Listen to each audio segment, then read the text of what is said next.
All right, welcome back to Richard Dick Blake Stadium, home of the Coco Tigers, where tonight Alan Slaughter-Zinski, myself, and Anthony Knockreiner will bring you coverage of not just our game of the week, but we just heard LaTwine Hidley say the Max Preps game of the week as well, Anthony. And listen, brother, this has been 2 years in the making. I wish I could curse because the poop talking, right? Not exactly a great word for broadcaster professionalism anyway, but the poop emoji talking has been going on for 2 years. Who's the better team? Is it Coco? Is it Eau Gallie?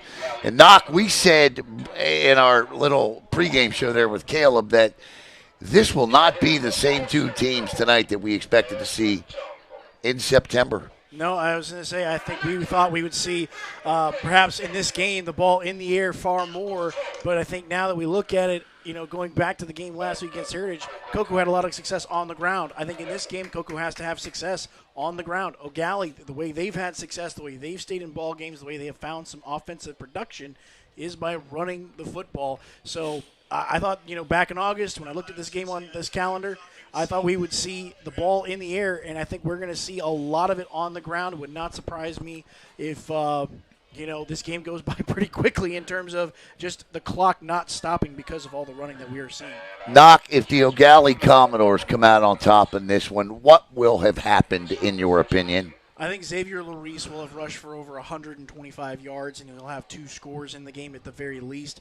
I think the key for Eau Gallie's offense is going to be going through Xavier Larice in the quarterback +1 run game.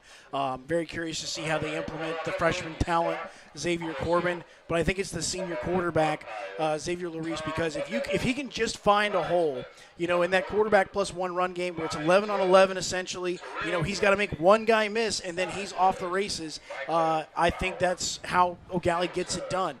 And because if he can make the one guy miss, he picks up 30, 40 yards. Again, we're talking about them putting them in the red zone and things like that. So I've seen this quarterback one run game, and I go back to my Montana days.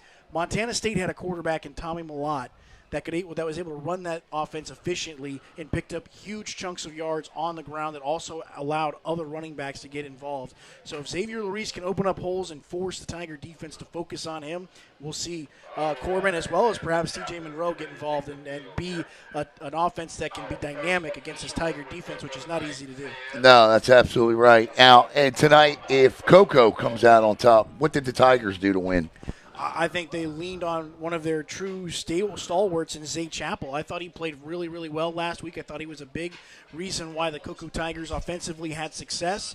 They're not going to be forced to really throw the football deep, the Tigers, because they'll have that running game. So for me tonight, and I mentioned it a little bit earlier too, it's the running game for either one of these teams. Whoever can run the ball the best. I know you mentioned special teams and the turnovers, that aspect obviously too, but whoever I think has, at least on the offensive side of it, whoever can run the ball efficiently against either one of these defense, I think, win tonight. Coco, these two teams aren't that much different. Like you said, one runs the ball, one throws the ball. They're both averaging 20, 21 points a game, right around 200 and, anywhere in the upper twos. Eau Gallie, 271. Coco, 295. That's 72 passing yards a game for Eau Gallie, 198 for Coco. 204 rushing yards a game compared to just 95. A couple minutes ago, Knock, we had the national anthem. And Fox News earlier this week ran a story about Coco's long snapper and his. He sings the national anthem before every game with his team. So before kickoff here, real quick, I thought I would replay that little 2.5-minute story. Enjoy. The Fox 35 Sports Zone, the position of long snapper on the football team usually doesn't get a lot of attention. But a senior at Coco High School is changing all that, both on and off the field. Fox 35's Jonah Karp has his story.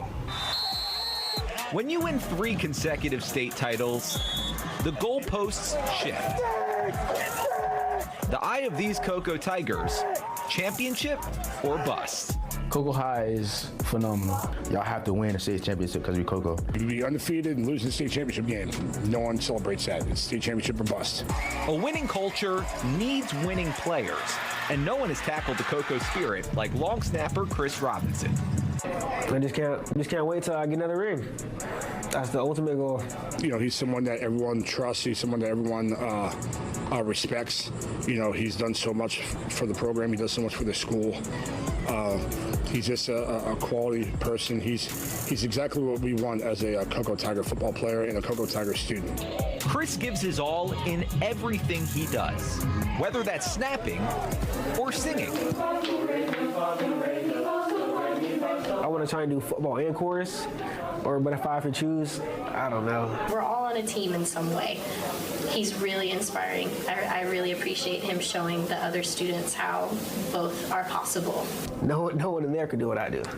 But they all know that you sing. Yes. Do you sing in the locker room? No, but every home game, I just have to sing the national anthem with my chorus mates.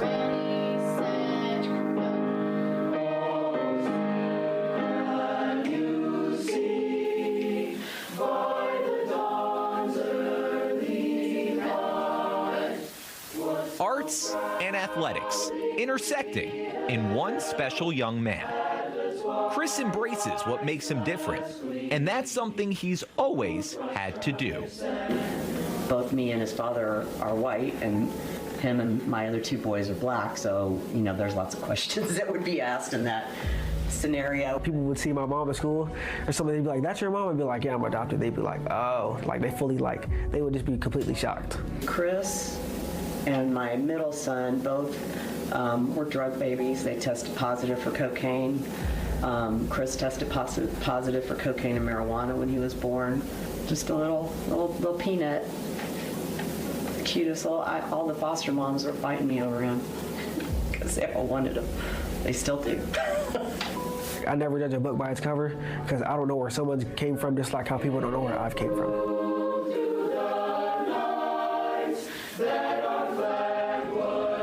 The long snapper is a position that rarely gets much attention, but Chris Robinson will always find the spotlight.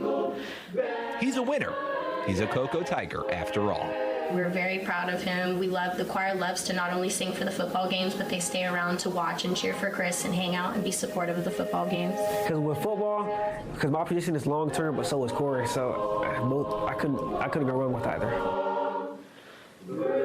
Jonah Carp, Fox 35 Sports.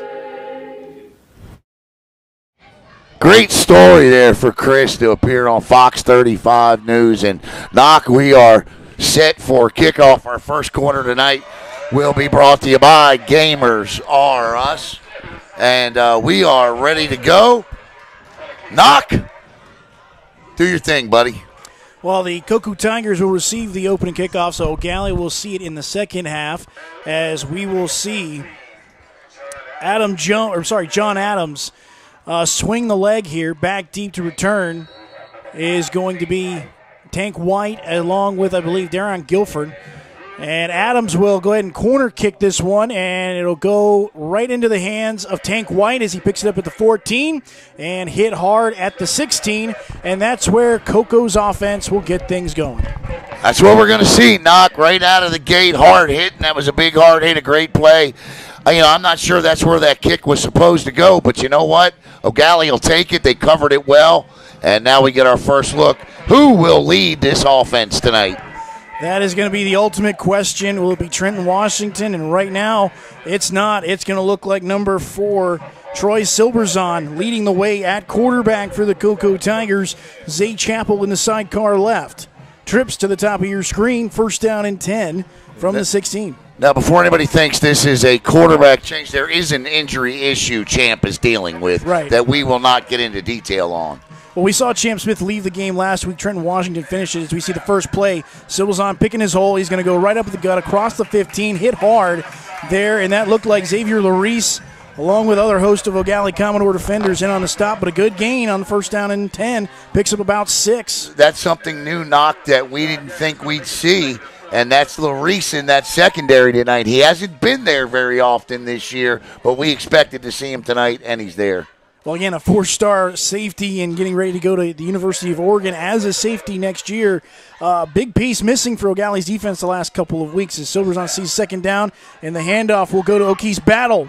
He'll be able to shift his way through, maybe gain a yard, and get to the 24-yard line. I think that's what we can expect to see tonight. A lot of this, a lot of misdirection, jet sweeps, things of that nature without Champ Smith out there. And we saw Champ warming up. And listen, there's nothing to say that we won't see Champ come in on a 3rd down and long and try to sling one down the field.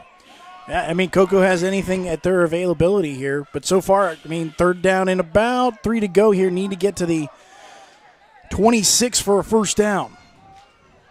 So Razan looks like he's changing the play. Corners now coming up and pressing.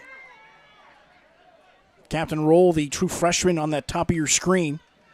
And handoff goes to Chappell, and he'll be dropped from behind the line. Beautifully read. That is going to be Jason Malador, the defensive end there, in on the stop. Malador came in, and I tell you what, that's his 20th tackle of the season, and that's a big one because it drops the Tigers for a 3-yard loss, and now it makes it 4th and 5. But all of a sudden, and right out of the gate, we've got confusion. I have no idea what all that was about, so we're back to normal. Just the energy as this week. I mean, a lot of things have been leading up to this week. You know, Heritage faced both of these two teams the last 2 weeks, and it's all been leading up to this point because Eau Gallie feels like they want to take on the king of the county, and they think they can beat him as Eau Gallie wants to be the top dog in this county. Coco's been that for a very, very long time. Yeah.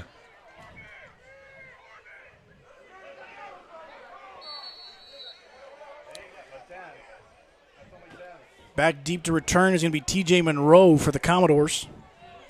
We'll see if Lucas Ramirez can pin them deep. Again, sitting around his own 7-yard line. Kick is on the way.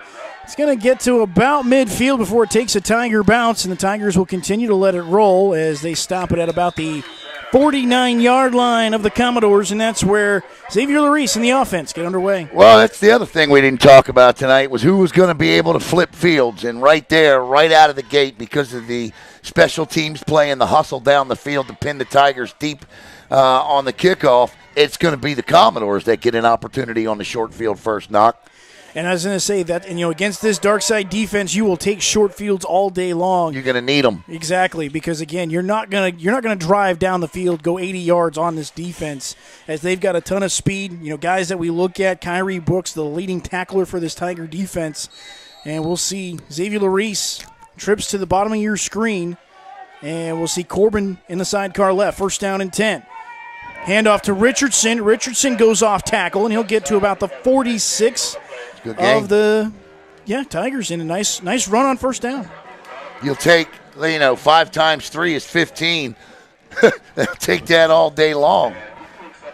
And I think that's going to be the other key here with this Wildcat, and that is keeping the Tigers' offense off the field as much as you can. Because if you don't have to play defense, well, And if you can gas this Tiger defense, that's just going to make your life easier in the second half as we look at 8:55 to go on the Technique Boxing scoreboard. No score as the Commodores have the ball first for the first time this evening as Richardson goes right up the gut.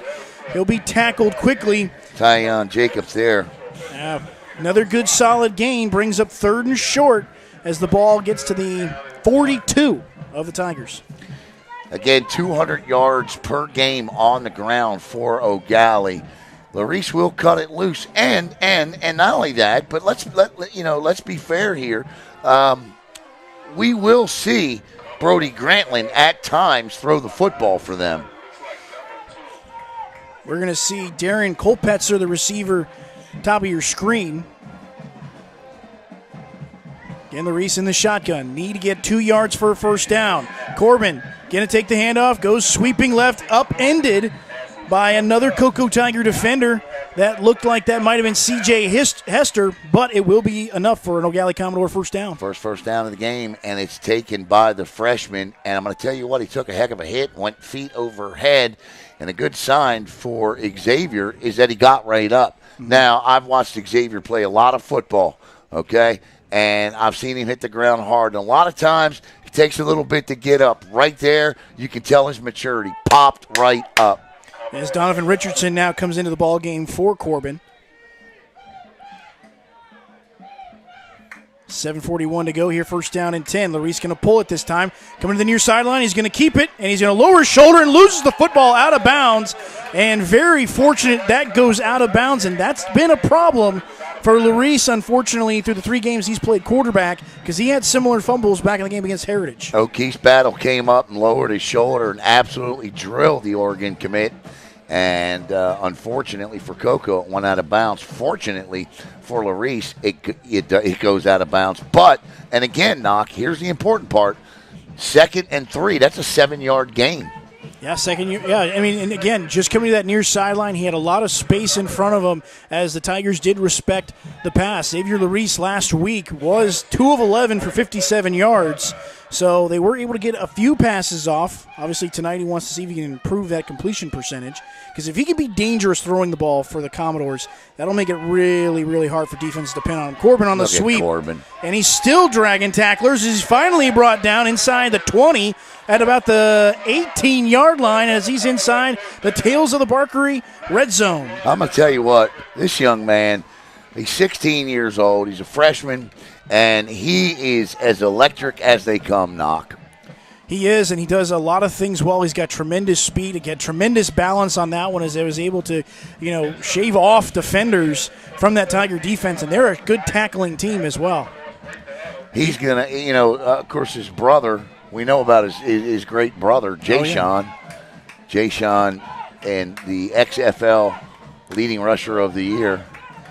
Corbin will take it off tackle again. Goes up the sideline at the 5, still on his feet, and with an extra effort is in the end zone for a Commodore touchdown. That's a will me touchdown for Corbin, who shows off, and he's going to pick up all kinds of flags.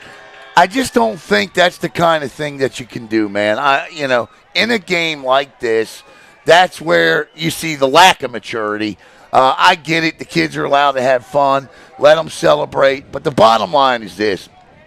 He just cost his team 15 yards. And what got the Eau Gallie Commodores in such an gave the Commodores an outstanding opportunity to do that was their field position to begin this drive, Doc. Mm-hmm. They're not going to have that now. No, they're going to give Coco a chance for a really, really short field to even this up because, again, John Adams did a perfect execution of his last kick, and they probably would have gone back to that as well as we'll see the 2-point conversion. But, again, these are mistakes. We saw penalties against Heritage. It's undisciplined. Right. We're in Game 5. It just shouldn't happen. Agreed. 6:18 to go here on the Technique Boxing scoreboard as the Commodores strike first here at Richard Dick Blake Stadium as the Tigers will look to try and defend and only give the Commodores 6 points. I like they're going for 2, man. I go up 8 if you can. Yeah, as Larice with a pop pass to Monroe. Monroe tries to find an edge. He cannot. Puts that ball out there. We do have a flag that flies in the backfield. We'll see if this 2-point conversion holds. Holding against Eau Gallie.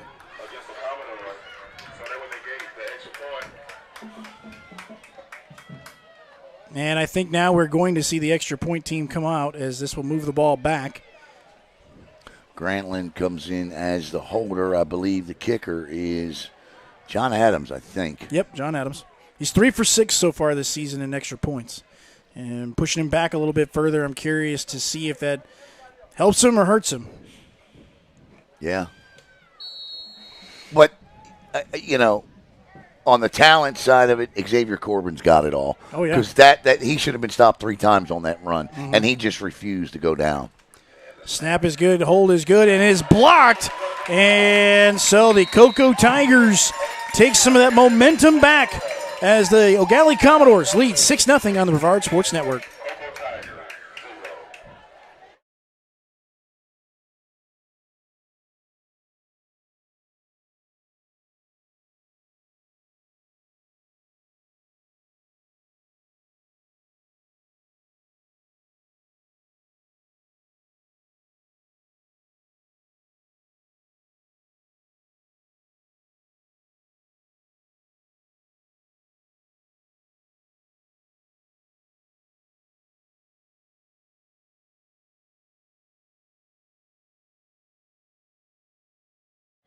now they will walk off the 15-yard penalty, and the kick will come from the 25. So the Tigers should get better field position. Now, look, that's no excuse for the way the Tigers went 3 and out.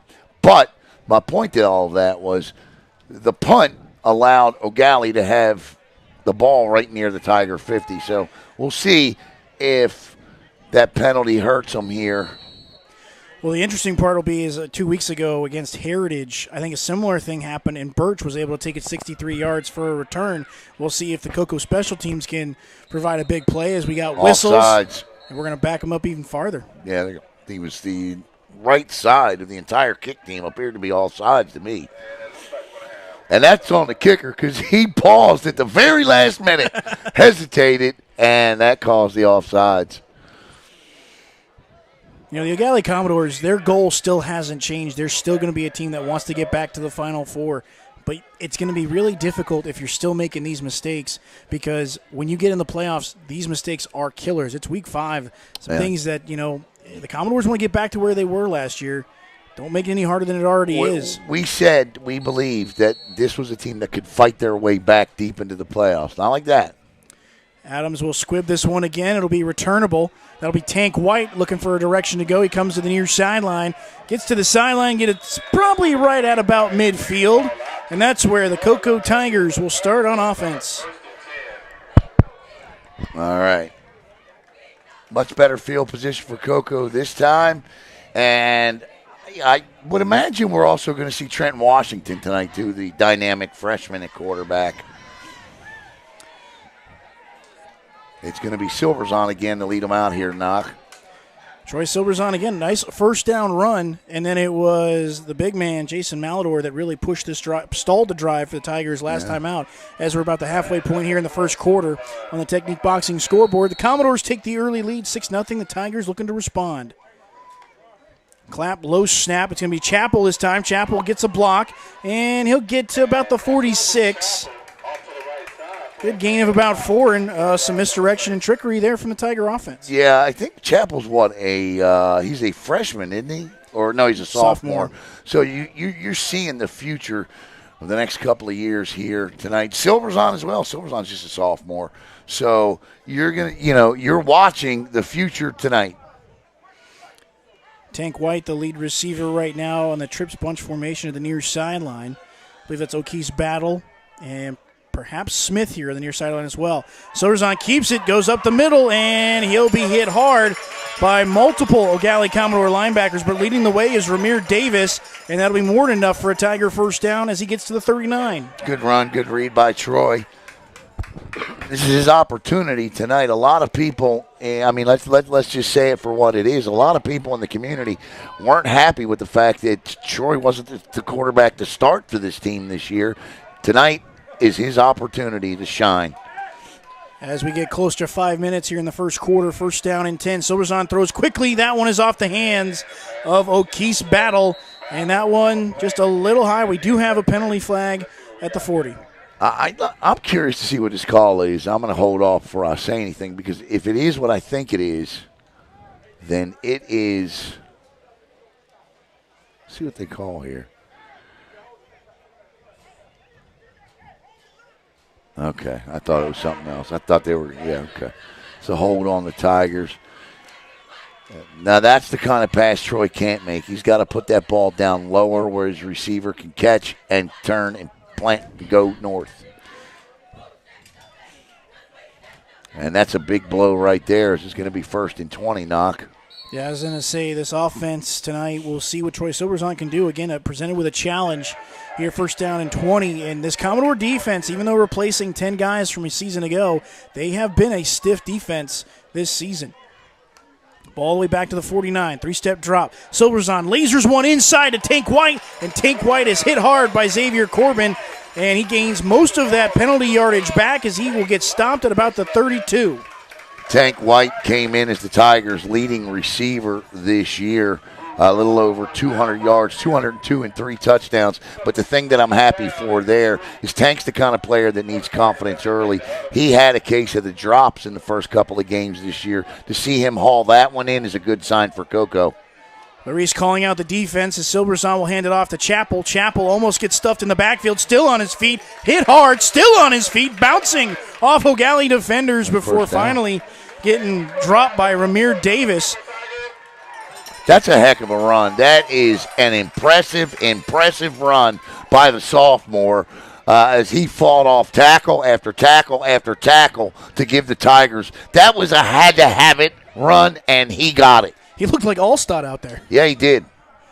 Under 5 minutes to play on the Technique Boxing scoreboard here in the first quarter. 6-0 the Commodores leading the Tigers, but the Tigers threatening as they get close to that Tales of the Barkery red zone. I'll tell you what Coco's done with their offense here in just a second. I want you to take note between first and second down. Watch the wide receivers and where they don't go on when the play's over. Watch the wide receivers. Now, I'll tell you what it means in a second. Chappell gets to the 24. Gain of 4. Okay, the Tigers do not go. Well, they're actually sugar huddling right now. But yeah, so the wide this is the Coco offense. When the coaching staff is comfortable with their personnel, that's how the Coco Tigers huddle.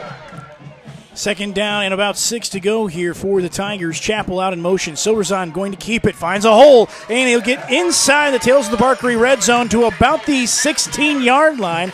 And yet another Gamers R Us first down. Yeah, so they're comfortable with what they're doing right now, and this is a great drive by the Coco Tigers. A good answer drive for sure. And you know what's funny, Alan, is that they're doing this running the football. Both teams so far tonight have had success running the football. Yeah, no doubt. So first down and 10 from inside the Tales of the Barkery red zone. Ball at the 16, sitting in the middle of the field. Chappell, sidecar right as battles the man in motion. Chappell gets hit quickly by the defensive line and tackled quickly there by Gabriel Player, the linebacker for the Commodores. I would say I think you need to look for Silverzon here, but he's quarterbacking. Yeah, and that's the tough part. You take a great red zone weapon that is Troy Silverzon, right? And you got to put him at quarterback. Now you lose that weapon in this part of the field. Yep, no doubt. They are certainly well within Keelan Gonzalez's field goal range.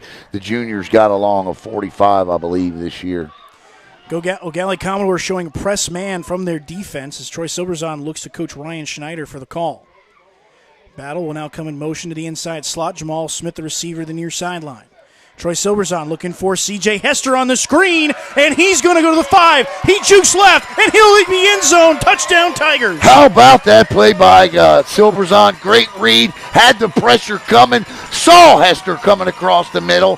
He hands the ball back to the referee, and the Coco Tigers have tied this game at 6, Knock. An impressive drive from the Coco Tigers. What a way to respond. And I'll tell you what, Alan, you mentioned it. Because of that penalty and the 5 yards, the Coco Tigers take over at midfield. Yeah. Makes life easy for an offense. It sure does, man. It sure does.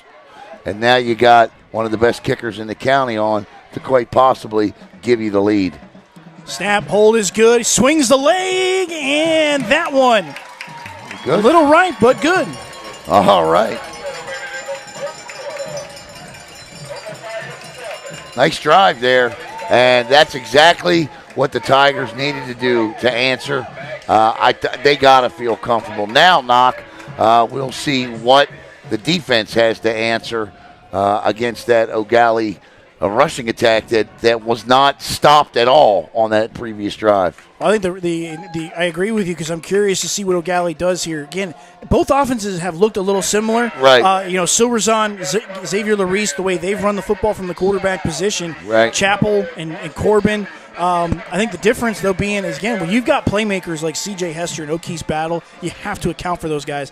Battle's the one going through and in the motion, and then Hester coming through with the screen. And what a move he made going through that defense. And where was C.J. Hester 2 weeks ago? He wasn't lining up at wide receiver. No, he was not. Second, and that's the second straight week Hester's got a touchdown. Yeah, he had one last week in that big win over the Heritage Panthers. 37-0, had a touchdown pass, helped the Tigers get to 14 in that one. As we see Gonzalez get ready to kick this one away on the Technique Boxing scoreboard, 7-6 with 2:34 to go in the first quarter. Very smart to keep that thing away from Corbin. Return man there was Lucas Vaselli, and he'll get some good field position. He'll get it to about the 45 for the Commodores. That's the other dynamic Corbin gives you in special teams. We saw him return a 102-yard kickoff for a touchdown against Vero Beach. Yeah, I know. That's impossible in high school, right, because it's supposed to be, downed in the end zone, right? But no, the official let him run it out. And to say Vero was not happy would be an understatement. But nonetheless, you kick that ball short like that because you got Corbin back there, and you know what he can do when he touches the ball. First down and 10, 2:29 to go here before the end of the first quarter. Xavier Larice in the shotgun, Corbin sidecar right. Larice going to keep it this time, looking for a block.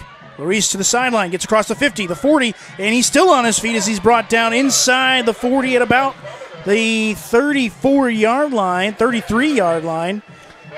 That's the leadership of Xavier Larice, because that was the X factors there. That time, you literally saw Xavier Larice push Xavier Corbin into the blocker that time. There were a couple of plays last week against the First Academy where Corbin kind of he just missed a block or two, and he's young, and that's going to happen to a freshman. Right there, Larice ensured he wasn't going to miss that block. Gain of 19 brings up first down and 10 from the 34. As Corbin gets the handoff, he goes off left tackle. Flag coming in late, and it'll be a gain of a couple. We'll see what the flag is. I think it's another hold. I think it's another hold against Eau Gallie here. I don't know, though. It came from the side, Judge, so we'll see. Eau Gallie's walking backwards like it is going to be on them. And now they've stopped.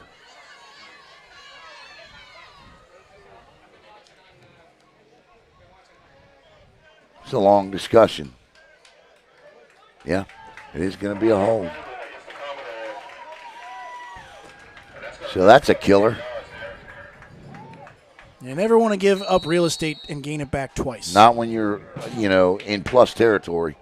Again, though, that's going to be the interesting thing, too. You talked about field position, but with both teams not really wanting to kick the ball deep, I know they were able to pin the Tigers earlier, but which defense can get a stop when the offense has a short field?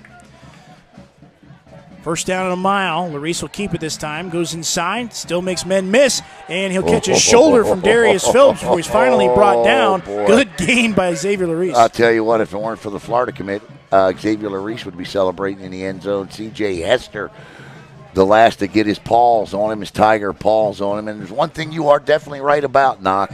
We were going to see a fast-moving game if both of these teams were running the football. 1 minute to go in the first quarter. Xavier Larice on these last two plays that have counted 35 yards rushing between the two. Boy, Larice is a player, isn't he? Oh, he's fun to watch, man. Like I said, when you put an athlete at quarterback at this high school level, they are fun to watch. As we'll see Richardson get the handoff this time, continuing to turn the legs. And he'll get to about the 35-yard line. They're going to call it the 36, but gain of 4. Listen, don't let this is the dark side defense. I get that, but being able to run between the tackles against Coco has been a problem for this defense. This is the second year running.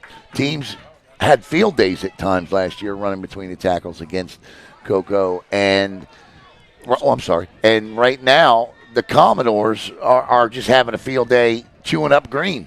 Yeah, and they're just going to continue to go right up the gut as Larice will keep it this time on the play action. Looking to throws low to Monroe. That's incomplete, and a flag coming in again. You got a hold over here, so I think it's going to back them up 10 more yards. I thought I saw the hold here. And that's third down in 1.5 yards, and if you get backed up to 3rd and 11, that's going to make it really difficult on this offense. You really got to have 3rd and shorts here with the way they're able to run the ball. If this is a hold, this is the third holding call in 2 drives on Eau Gallie. But this one was a hold. I did see it. I don't have the number. So it's 10 yards forward and 10 yards back right now for Eau Gallie. So again, you just go back to these mistakes. Again, you start out with great momentum, way to open the drive. Your defense gets a stop, 3 and out, penalties, and then all of a sudden a short field. And now the Eau Gallie Commodores with a chance to try and extend their lead or try to get in front again, and they're just going backwards. 3rd down and 11. I would see this as 2-down territory, though, for the Commodores. Oh, there's no question. That's a good point. 3rd down and 11. Ball needs to get to the 25 for a first down. Corbin to the right of Larice. Corbin going to pull it this time, and he'll be stopped as Redman Thompson grabs the ankles of Larice to keep him from going any further. And that's going to take us to the end of the first quarter with your score.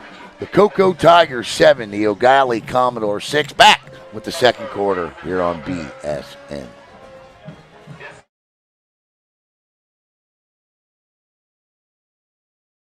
Hi, I'm Chrissy Lindback with Compass, your East Coast real estate expert.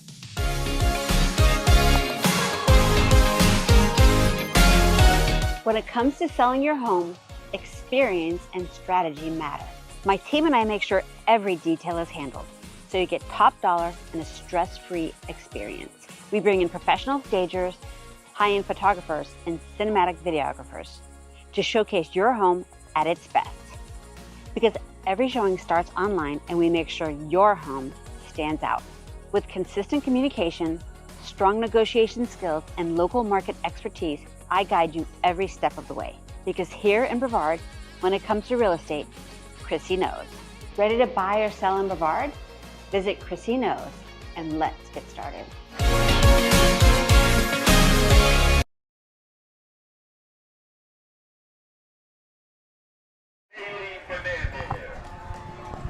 All right, welcome back to the second quarter. And here to take you through quarter number 2, my dude, Anthony Knockreiner.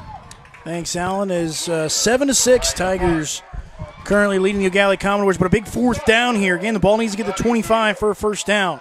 Xavier Larice, 3-step drop, now looking to throw, rolls to his right. Still trying to find a guy. Now he's going to take off and run for it. Has the first down. Coming back. 10, the 5, and he'll be brought down inside the 4. It's coming back. It's coming back. Another hold.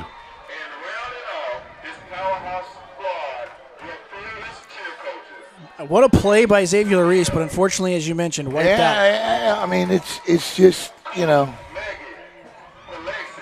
I think that makes the decision easy for you, too, whether to punt it or not. Yeah. Yeah. They're going to punt it. Yeah.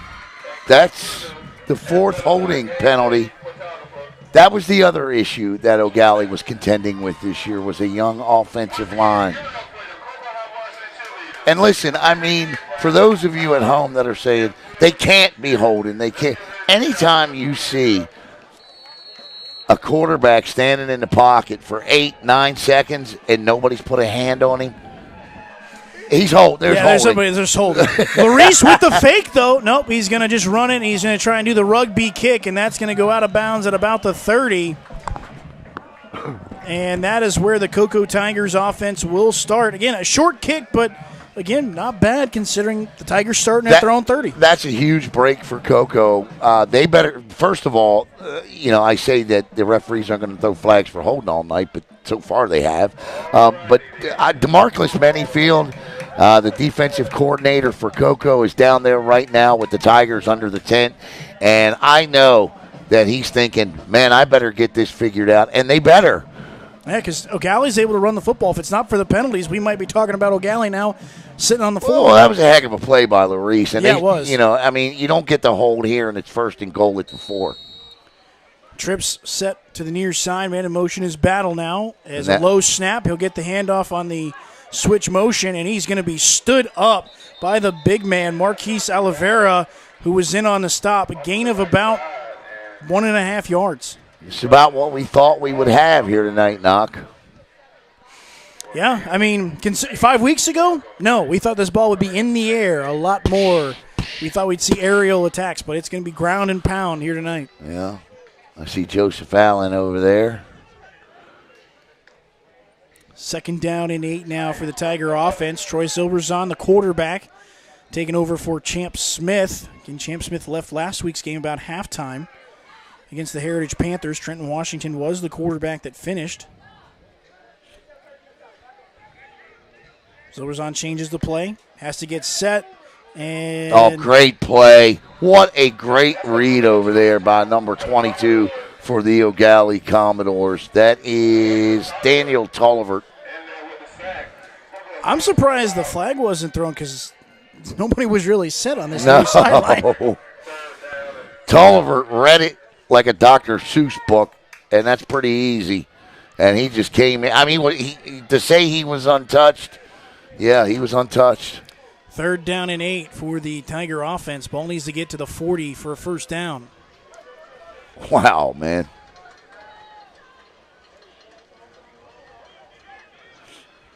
Choice was on, calls for it. Flag flies, and O'Keefe's Battle makes the catch, but before the play can even happen. Yeah. You can get a false start or a illegal motion or something here on Coco. And it's a good throw from Troy, though. Yeah, no, it was going to get first down yardage.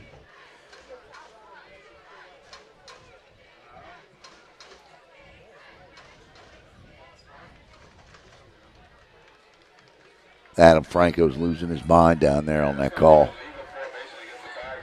Illegal formation is what the call is. So it'll back him up to the 27. Again, have to get to the 40. 3rd down and 13. Under 10 minutes to play here in the Technique Boxing scoreboard. Tigers with a 1-point lead. Trips to the bottom of your screen. A little off coverage. Silverzon, 3-step drop, has time, goes across the middle of the field, and that one is intercepted by Daniel Tolvert, and he's going to the far sideline, and he'll be knocked out of bounds, and the Eau Gallie Commodores with the first turnover of the game. Well, that's not on Silverzon. That ball goes right through the hands of his intended receiver, Knock, and you have just simply got to come up with that ball, and now the Eau Gallie Commodores have flipped the script and momentum in this game, and I believe that was Tank White. No, or was that 5 or 8?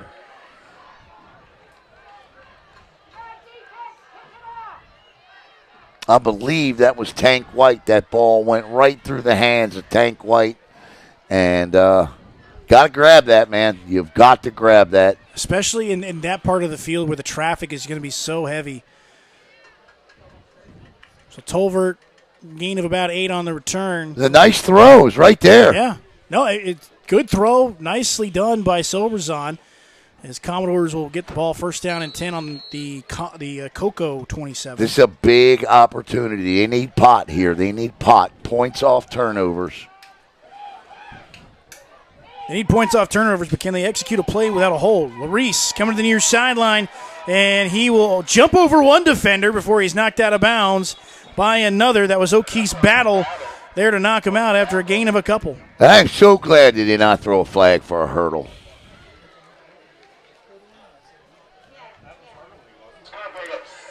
So ball will get to about the 24, gain of about 3. Yeah, because I was going to say, you can just jump over a guy. It's literally when you're trying to jump over the defender that's right, still in the that's exactly right. And a lot of times referees, especially in high school, they can't decipher that. Or they see the legs go up and they see a body on the ground and the flag comes out for a hurdle, but that's not what that was. 2nd down and about 6. Pop pass to TJ Monroe as he looks for space on the far side. Turns it upfield. Has the first down and more as he gets inside the tails of the Barkery red zone, and he gets to about the 10 for a Commodore first down. Boy, that's a lot of speed in a hurry right there. You want to talk about coming out of the starting gate fast. TJ Monroe got that flip from Larice, and he just took off. TJ Monroe, so far this season, 18 carries for 82 yards, 5 receptions for 11 yards and a touchdown so far this season. But again, another just dangerous weapon for this Commodore offense as we are at about 8 minutes to go here before halftime. The Commodores trying to retake the lead. Monroe with the direct snap. Goes to the far sideline and is tripped up. What a great open field tackle to trip him up. And I believe that was once again O'Keefe's Battle. Battle playing both ways. Larice playing both ways. To win this football game tonight, Knock, it's going to be an Iron Man effort to get it done because this is a mutter. Mm-hmm. I call this a mutter. Yeah, throwback to some old school football here. You got so many dangerous players playing both ways because you have to tonight. Yeah. 7.5 to play here in the second quarter. Second down and about 7 to go. They can get, it's actually goal to go as Monroe will get to about the 5. Can they? Yeah, they can still get a first down. Okay. Yeah, they got to get down to about the 2 or 3 there. Yeah. So Monroe will get to the 5, and it'll be third down and about 3. Be interesting to see what they do here if they don't pick this third down up. I think I don't think you try a field goal. I think you go, they don't get this, but I got faith they're going to get this because Coco has really not been able to stop them. Corbin with a direct snap. He's going to test the outside, and he will. Oh, it's a touchdown. Yeah. And again, and this time, way to go, young man. He scores. He walks out of the end zone, and the Eau Gallie Commodores have taken the lead. Great to see him just hand the ball back to the referee there, and that's what you want. And now the Commodores cash in on the interception that went through the hands of Tank White. And nice job by them turning that into points. And the key there, too, Ellen, we didn't see the penalty flag. No, we did not. We saw one, but that was it. Monroe on the 2-point conversion attempt, and he is going to be stopped short. Ball is loose, but they're going to call him down. Great job by the Coco Tigers defense to just limit the damage to 6 as the Commodores now lead 12-7 over the Tigers.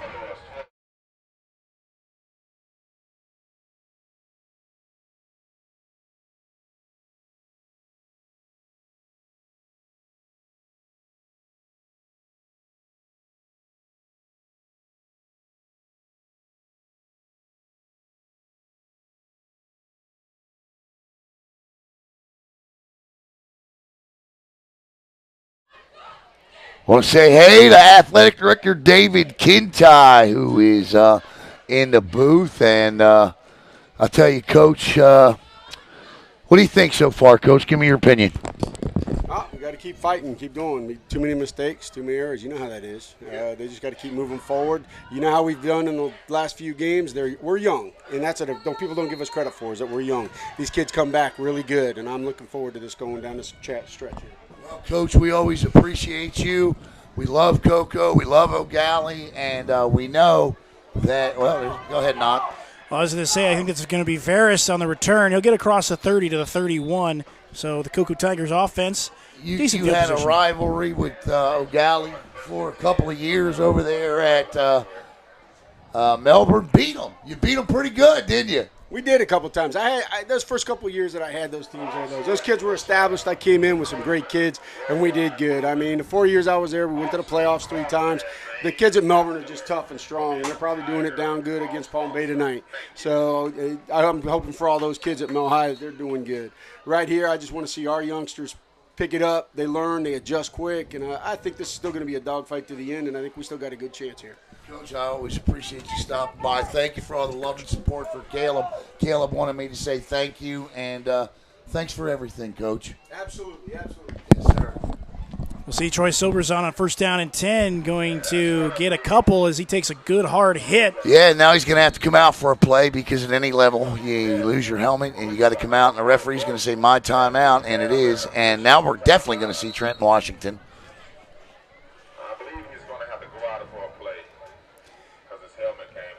Yep. So is this an official timeout or is this a Tiger timeout? He said official timeout. I'm not sure what for. Oh, it was probably the water break. Oh, yeah. But he's got to come out for the next play. Unless Coco, I think Coco can spend a timeout to put him back in, I believe. Unless they change that rule.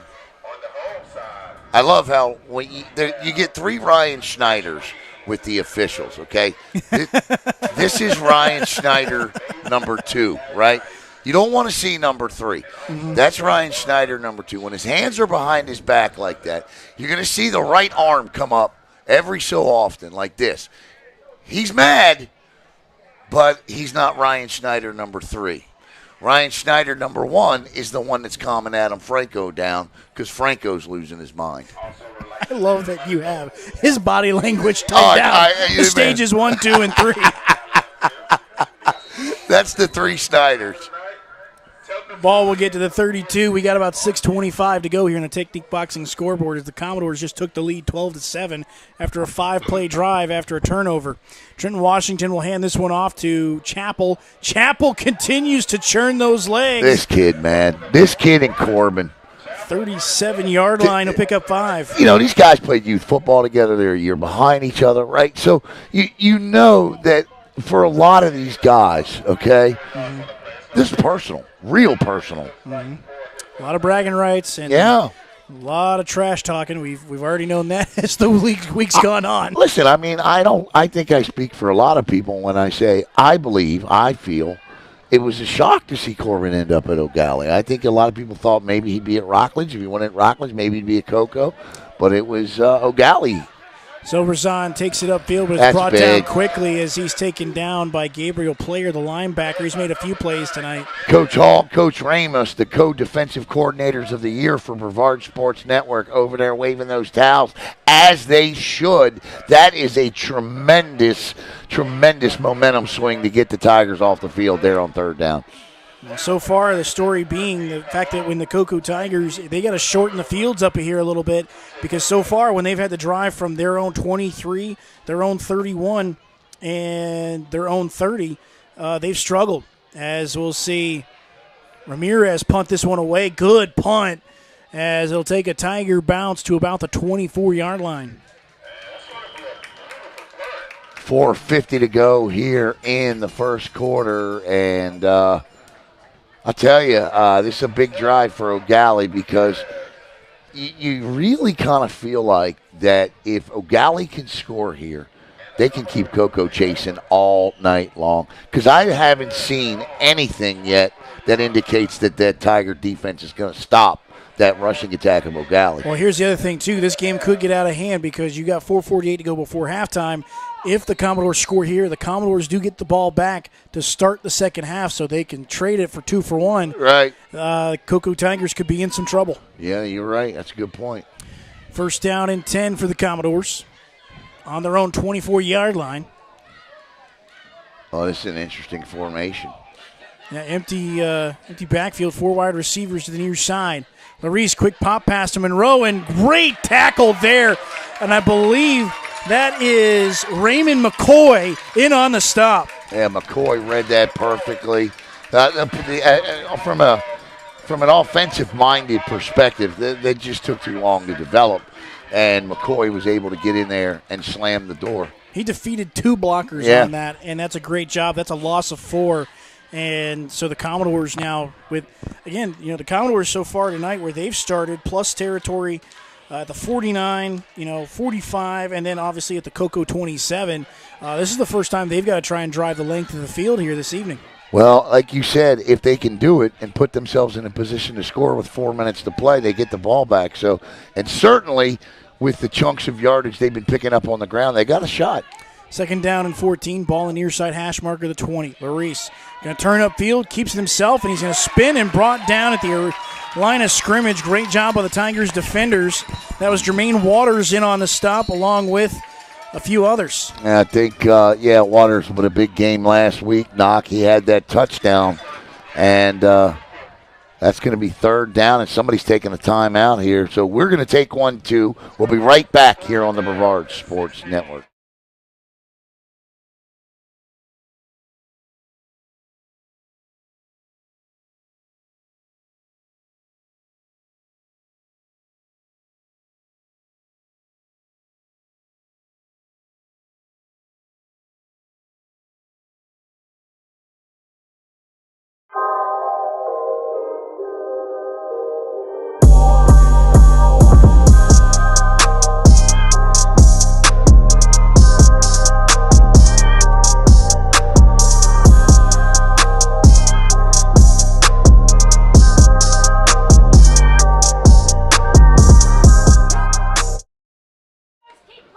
Return to action, 3:47 to go here before halftime. The Eau Gallie Commodores with the ball, and so far two negative plays. And it's 3rd down and 14. Tigers defense trying to give their offense the ball back in a short field. Larice Turns it upfield, and he'll be quickly dropped by a couple of Tiger defensive linemen, and he is going to bring up 4th down. Again, a great job by that Tiger defense. So these two teams have traded possessions here. Now the Tigers should get the ball back in real good territory, plus territory here. So Eau Gallie's got. Here's the other thing you kind of see right now. Kind of keep your eye on Xavier Reese. It's a hot, humid night. I know it's a cool breeze. It feels cool coming in the window, but yeah, listen, man. You know, he's doing a lot out there tonight. What's he going to feel like in the fourth quarter? Oh, exactly. And so far this season, 13 punts, 35.3 average for Larice as the punter. He has had 6 inside the 20. Coco felt like they could block it tonight. They could block one of these tonight. First punting opportunity. We'll see if they can, as this one's going to be sky high. And this will take a Tiger bounce. As that goes out of bounds, we'll see where the official spots it.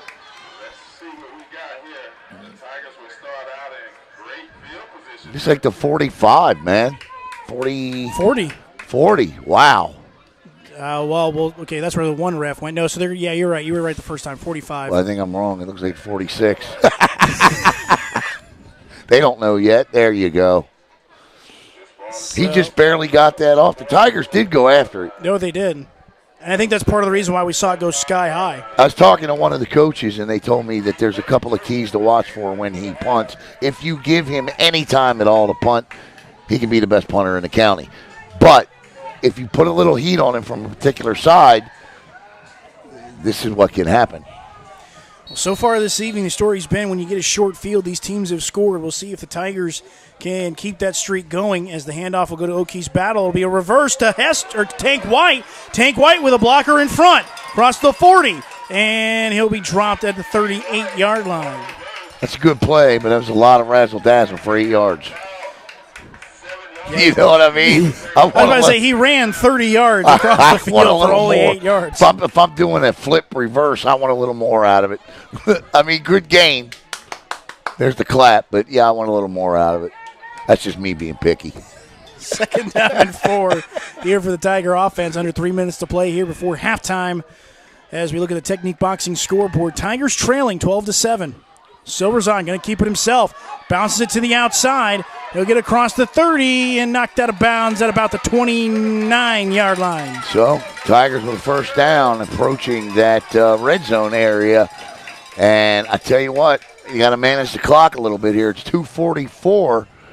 I don't think Eau Gallie has the aerial attack to put anything up in less than 3 or 4 minutes unless they break a long one, but in terms of running it. But Coco going to play the clock here as they sugar huddle.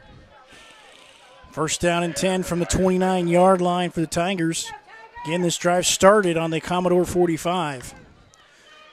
Hand off to Chappell, and he'll be met in the backfield. And was the ball loose? And it looks like... We got an injured Tiger down, I think. Great job. He's up. Loss of a couple there. Unfortunate, only a loss of a couple instead of a fumble there as the ball will be backed up to the 31. 2:13 to go on the Technique Boxing scoreboard. 12-7. The Commodores leading the Tigers, but the Tigers trying to answer. 3-step drop.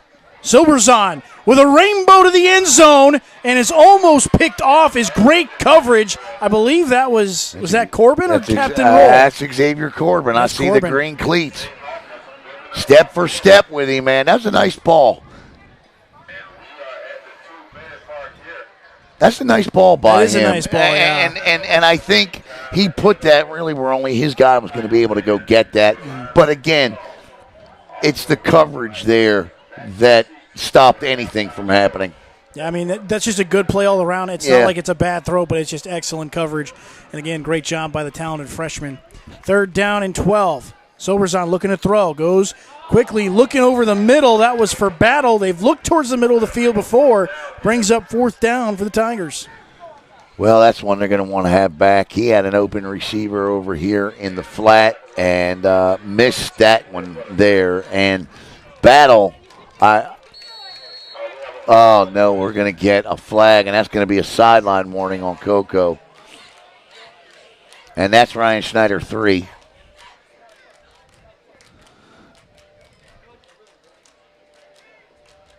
I'm just curious, though, what was Coach? I think Schneider wanted a flag because he believed O'Keefe's battle was held before his cut. But I don't know about that. So this just, I think this has got to be the first warning, right? Yeah, that's not a penalty. It's a warning. And he went over and personally gave the warning to him himself. You don't normally see that. But the white hat went over and said, Schneider 3, enough. Under 2 minutes to play here on the Technique Boxing scoreboard. I don't know. Will we see Schneider 4? Yeah, that means he won't be seen at all next week if we see that Schneider. We have just one other time in his career seen Schneider 4, but that his suspension was appealed and overturned, by the way, I might add. So 4th down and a mile, and the Commodores are going to give a free 5 yards to make that 4th down a little more manageable. I'm wondering if they're trying to get 5 yards closer maybe for a field goal try. So now the ball's at the 35. It's a 52. Yeah, you can't kick a 52-yarder. It's at the 26. Oh, 26, 36, 41. Still, that's tough. Yeah. Off this grass. Well, that's slope. And there's barely any wind to carry it because you do have the wind moving. He went offsides again. Again he went offsides. That's going to, oh, my goodness. And I'll tell you what, you could see number 50 come out of the game, Savion Johnson, who was he did come off. Marquise Olivera will check into the ball game. Brings up 4th down and 2. What was 4th down and 12 is now 4th down and 2. See if they can get him again. Chris Sands has taken a timeout with 1:55 to go here, Knock, and he saw something he definitely didn't like. I tell you what, that could be big if the Tigers get in the end zone here, those 2 offsides penalties. Well, and you look at what the Eau Gallie Commodores could be right now. They could be up 2 scores. You look at the drive that had holding penalty after holding penalty, and now you bail out the Tigers on 4th down and 12. Yeah, we're not there yet, but listen, here's my thing. Now you're 5 yards closer, right? A field goal makes it 12-10. I think touchdowns are going to win it. Yeah, I think you're right. Especially with 4th down and 2 in Detroit, and with the way we've seen the quarterback run game. I like you just got a multitude of options here. Yeah. You can. I just don't think you should put the ball in the air. Let's put it that way. This thing's got to stay on the ground.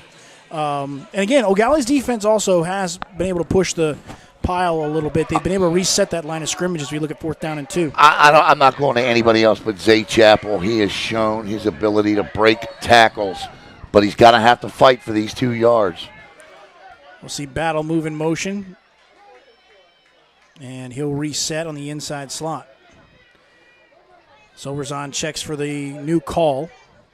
Larice, he's making his own calls and making his own checks on defense from the safety position. Another timeout. And this is a chess match is what we're watching. Yeah. We're watching a chess match right now. And I wouldn't be shocked if we did see the field goal here. Now, you know what? You don't do all that and not play. Oh, yeah, no, I was about to say. But I will say, though, that's just another aspect. What a cerebral player Xavier Larice is he's checking for that defense. Yeah. Checking into a defense that they need, considering what they've seen. So, yeah, and this is the fun part of football, is just that chess match you see coaches run here as they're trying to get that look they want. Well, and listen, the success that these two teams have had, Anthony, it's no surprise because – it's the longevity you see on your screen there. They both have 8 years. Now, Schneider's got 20 more wins and 3 state championships, but certainly throughout the tenure of Ryan Schneider, when you've looked to see who the second best team in this county, more times than not, it's been Eau Gallie. Mm-hmm.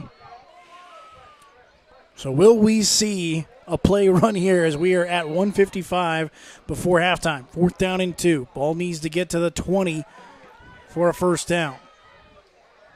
Call it the 19 to be safe. We're not going to see a timeout here, I don't think.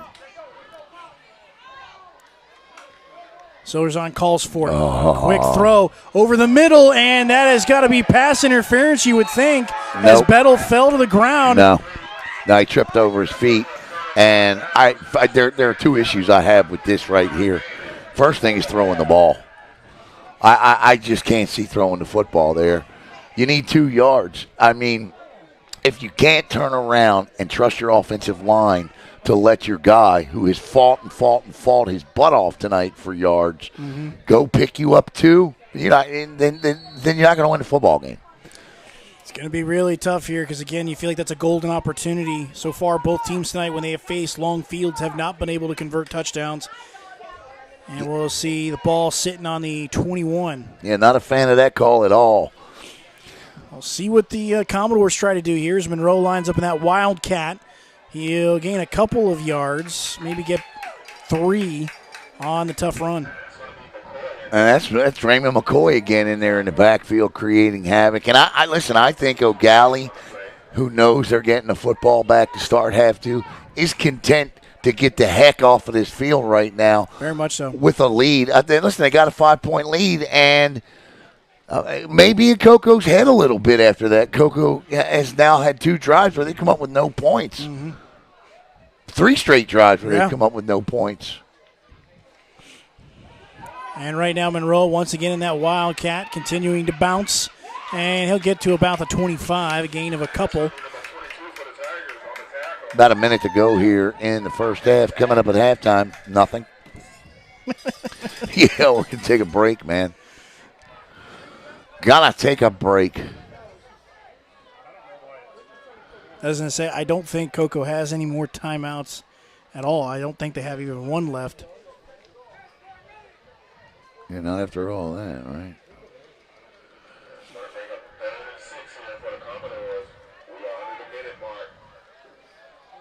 See, 3rd down and 6. And again, the Commodores won't change the formation. TJ Marone Corbin with the direct snap this time. Corbin testing the boundary. He'll get the first down yardage, and he will go out of bounds. Yeah, that's smart. And Darius Phillips is the one that forces him out of bounds. But he's got the first, right? Mm-hmm. All right, well, yep, that's a good play. Corbin's limping. That's a cramp. He's got a cramp he's running off over there, so. Be the 34-yard line is where they pushed him out of bounds. It'll be 1st down and 10 for the Commodore offense. And I got to imagine here we see one more play, and that's going to be it for the half. I would think so. I mean, I certainly don't think a Hail Mary's in the future here. No, I don't think so. Not unless Eau Gallie wants to get, see if they can pull one by. Larice with the handoff, or Larice with the keeper, I should say. Flag flies in. We'll see what that one's on as Larice goes to the near sideline. Definitely out of bounds. And we'll see as he stepped out of bounds at midfield. No, that's the danger of Xavier Larice. It's always been the danger of Xavier Larice. I always said that I always thought Xavier Larice's best sport wasn't even football. He is one heck of a baseball. They didn't have a great year last year. He batted around 200. But I think a lot of that had to do with what was going on. He was ready to commit to Oregon. And so I don't think his head was completely in baseball last year. But if he plays this year and he puts his all, into it, and he is one, as a freshman and a sophomore, Xavier Larice was one of the best center fielders in Brevard County. And I'm guessing he's probably not going to be able to play baseball at Oregon. No, I don't think so. But you never know. I mean, that's a national championship type program out there, top prominence. So you never know. I mean, listen, I would always think that there would be, when you get an athlete like Larice, man, somewhere, somehow, there's a spot. Oh, yeah. We'll see Monroe get the handoff this time as he will take it across the field. Look at this. And that should do it for the half as the Eau Gallie Commodores lead the Coco Tigers 12-7 as we get ready for the second half kickoff. All right, we're going to run through some of our, so go, listen, if you're, we appreciate if you could support all of our, sponsors and advertisers, and if you happen to be sticking around, I know you're probably going to go start, Eau Gallie fans are going to start the smack talking on social media, and Coco fans are going to probably grab probably go say a little prayer here for the next 24 minutes. But it should be an interesting 24 coming up. We'll be back at the end of the half.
Hi, I'm Christy Lindback with Company, your East Coast real estate expert.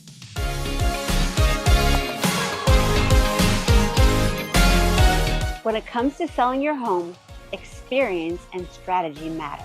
My team and I make sure every detail is handled, so you get top dollar and a stress-free experience. We bring in professional stagers, high-end photographers, and cinematic videographers to showcase your home at its best.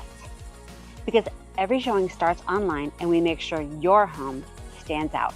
With consistent communication, strong negotiation skills, and local market expertise, I guide you every step of the way. Because here in Brevard, when it comes to real estate, Chrissy knows.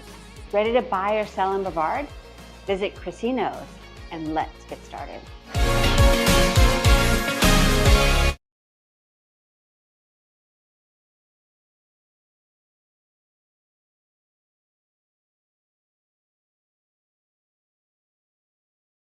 In the Fox 35 Sports Zone, the position of long snapper on the football team usually doesn't get a lot of attention.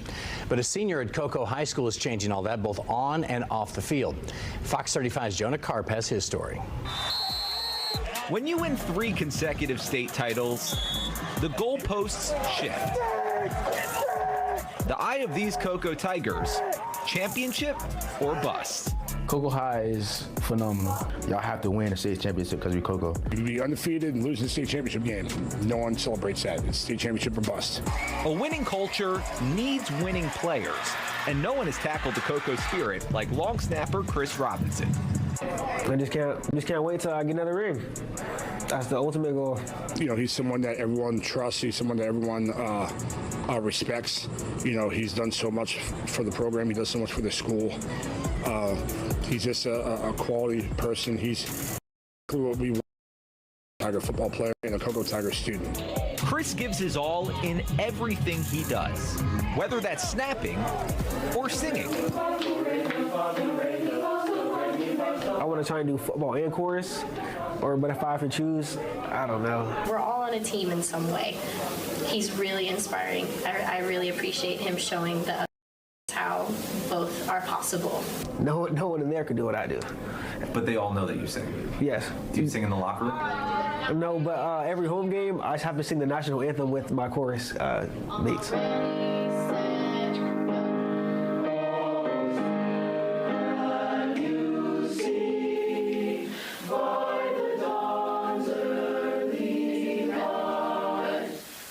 Arts and athletics intersecting in one special young man. Chris embraces what makes him different, and that's something he's always had to do. Both me and his father are white, and him and my other 2 boys are black, so, you know, there's lots of questions that would be asked in that scenario. People would see my mom at school or something, they'd be like, "That's your mom?" I'd be like, "Yeah, I'm adopted." They'd be like, "Oh," like they would just be completely shocked. Chris and my middle son both were drug babies. They tested positive for cocaine. Chris tested positive for cocaine and marijuana when he was born. Just a little peanut. Cutest little. All the foster moms were fighting me over him because they all wanted him. They still do. I never judge a book by its cover because I don't know where someone came from, just like how people don't know where I've came from.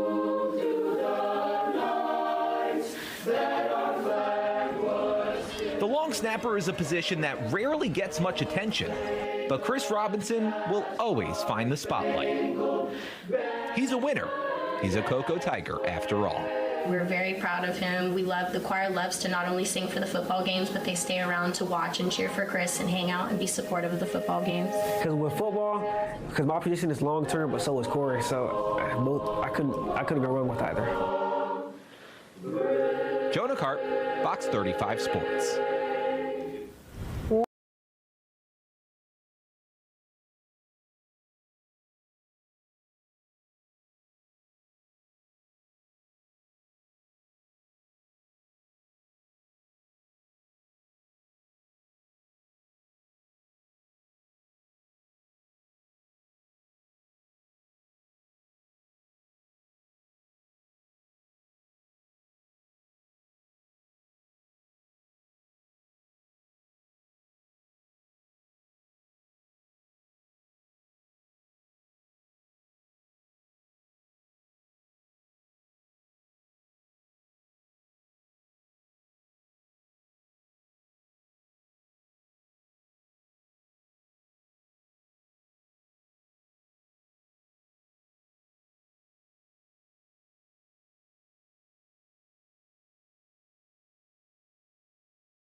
All right, welcome back for the second half here in about 4 minutes. We'll commence. But let's, let's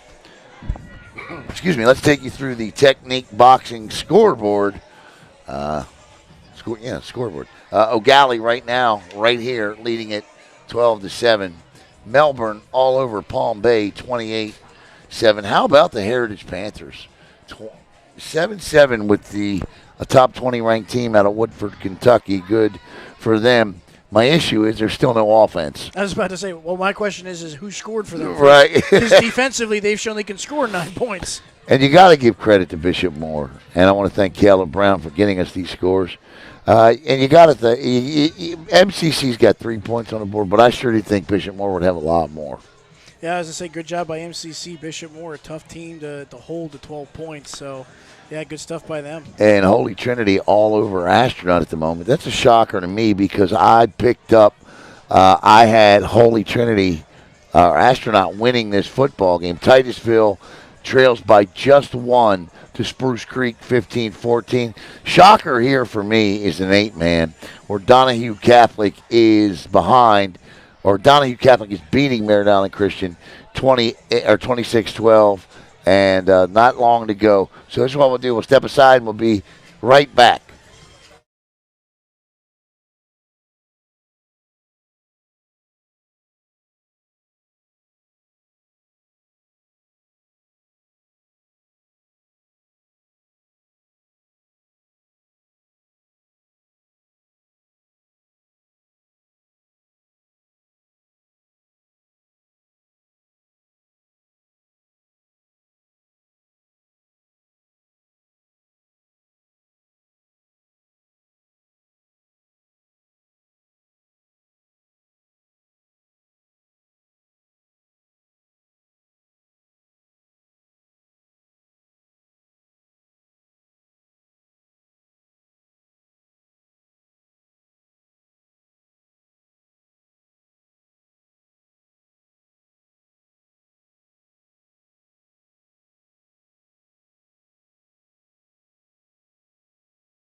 All right, welcome back here to the Robertson's Landscaping third quarter.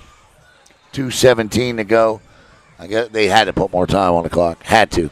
Until we kick off. And, Knock, we were just talking with my man Cyril about what each team needs to do to walk out of here with a win. I don't think anybody's surprised by what we've seen thus far. But based off of what we've seen, let's start with Coco this time. We started with Eau Gallie in the pregame. What do the Tigers need to do to get out of here with a win?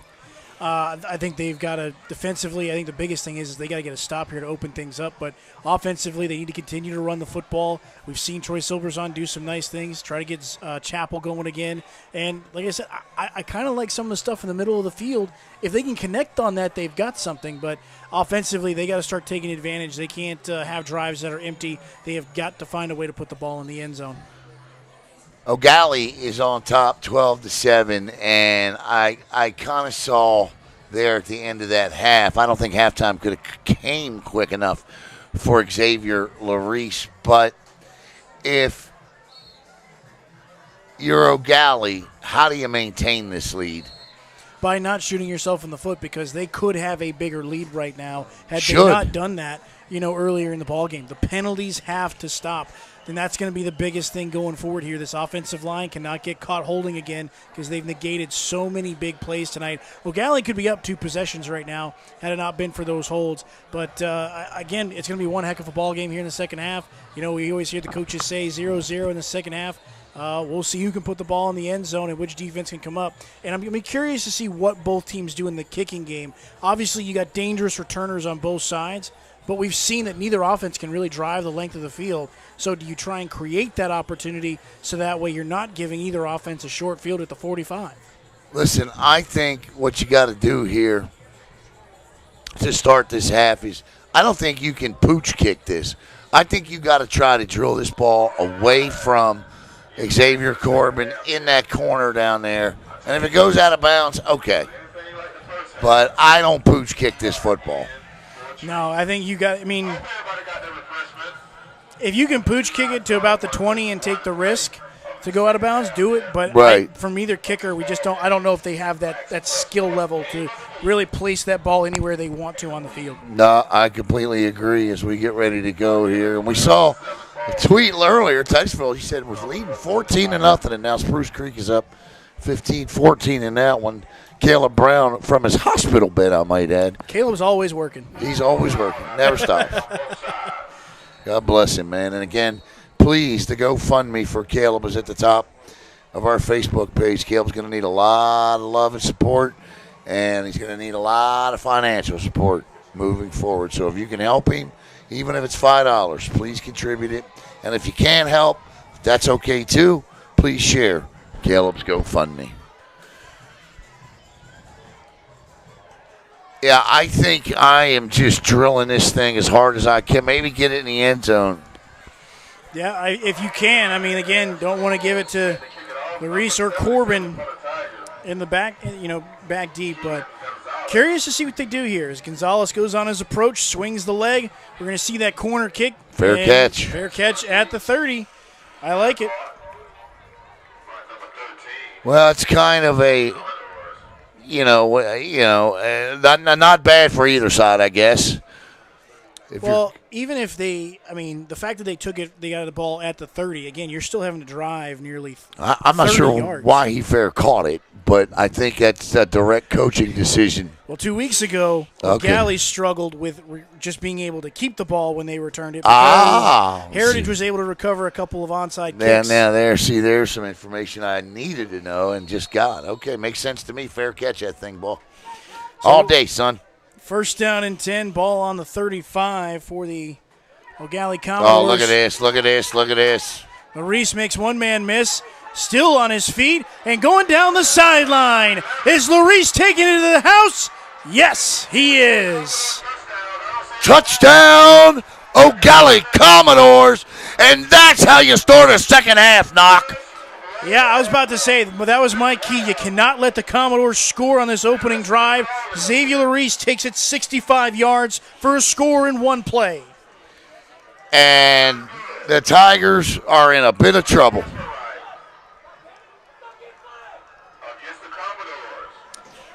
So 11:47 to go. Only 13 ticks off the clock. And Xavier Larice. Oh, wait, do we have a flag? We do. It's being picked up. Okay, so it must have fell out of the pocket. Actually, no, okay, we do have a penalty flag, but I think it's going to be after on the extra fact. point, right.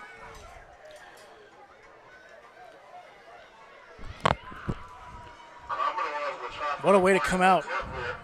Listen, Coco's going to get themselves – well, Coco is in a position right now to where they are going to have to throw the football. Grantland to hold this one. This, to me, all swung from that 4th and 2. Yeah. I don't think that's John Adams kicking. I think that's going to be – I do apologize for the name, Janier Samoa. Kicking that one is blocked, and the Eau Gallie Commodores kicking struggles continue. Yeah, listen, man, you need these extra points. Commodores better get this aspect of their game worked out. But it may not matter tonight, Knock, because Coco cannot stop Xavier Larice. And that's the thing. When you talk about the run game, when talk about that +1 run game for the quarterback, you get 10 hats on 10 hats, and you just have the quarterback that's got to make one guy miss. And you just saw that with that tremendous speed that Larice has. Again, it's a tough thing for a defense to really stop. And when the offense can break it free just like that, it makes it even harder. And so Coco now with their chance to try and answer this one, but down 2 scores. You did not want, if you're the Coco Tigers, you did not want to see a score. You wanted to stop their 3 and out, and especially considering that was on the Commodore 35-yard line.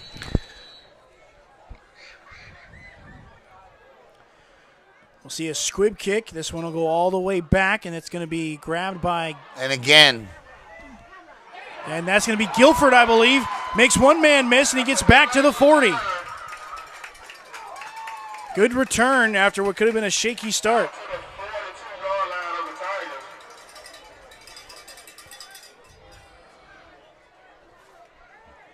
Man, they almost got themselves in that identical situation.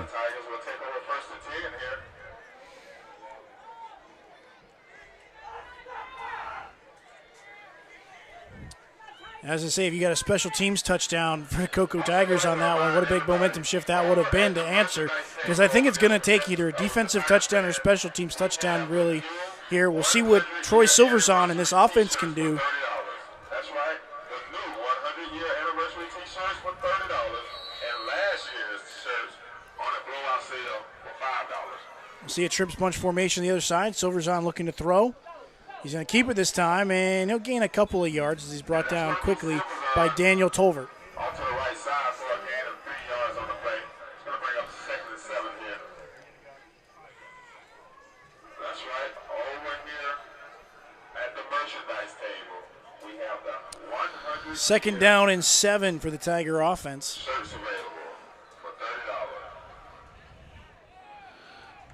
$30. Again, we did see the Tigers take a shot earlier or back in the first half going deep to Tank White. See if you try and test this defense that way. But we do see some press coverage here on the outside. Chappell will keep it himself, goes off right tackle, gets a hard tackle to his legs, but continues to drive his legs. Should be enough for a first down as he's brought down by Caden Jasquez. See, that's what I was talking about. There was your 4th and 2 right there. You know what I'm saying? That's why you turn and give the ball to him when you're down here inside the 20. Again, Chappell showing he's got strong legs. Be 1st down and 10 for the Tiger offense. And again, yeah, like you mentioned, Alan, is that 4th and 2 going to haunt this Tigers team? I think it is. You see Zay Hawkins, Tank White in battle. The receivers at the bottom of your screen. Chappell to the left of Silverzon. Silverzon looks to throw to Battle. Battle can't hold on to it. He's got to get back on. No, never mind.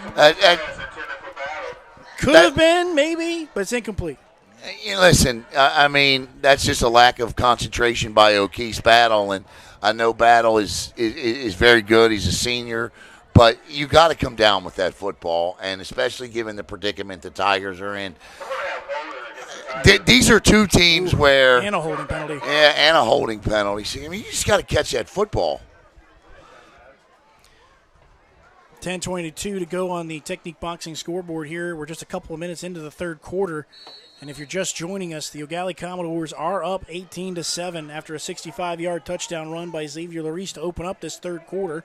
Tigers right now find themselves first down and 20 as they're all the way back on their own 40. Battle the man in motion as he comes to the inside slot. Zay Hawkins, the receiver at the bottom of your screen as they look to the sideline for the offensive call.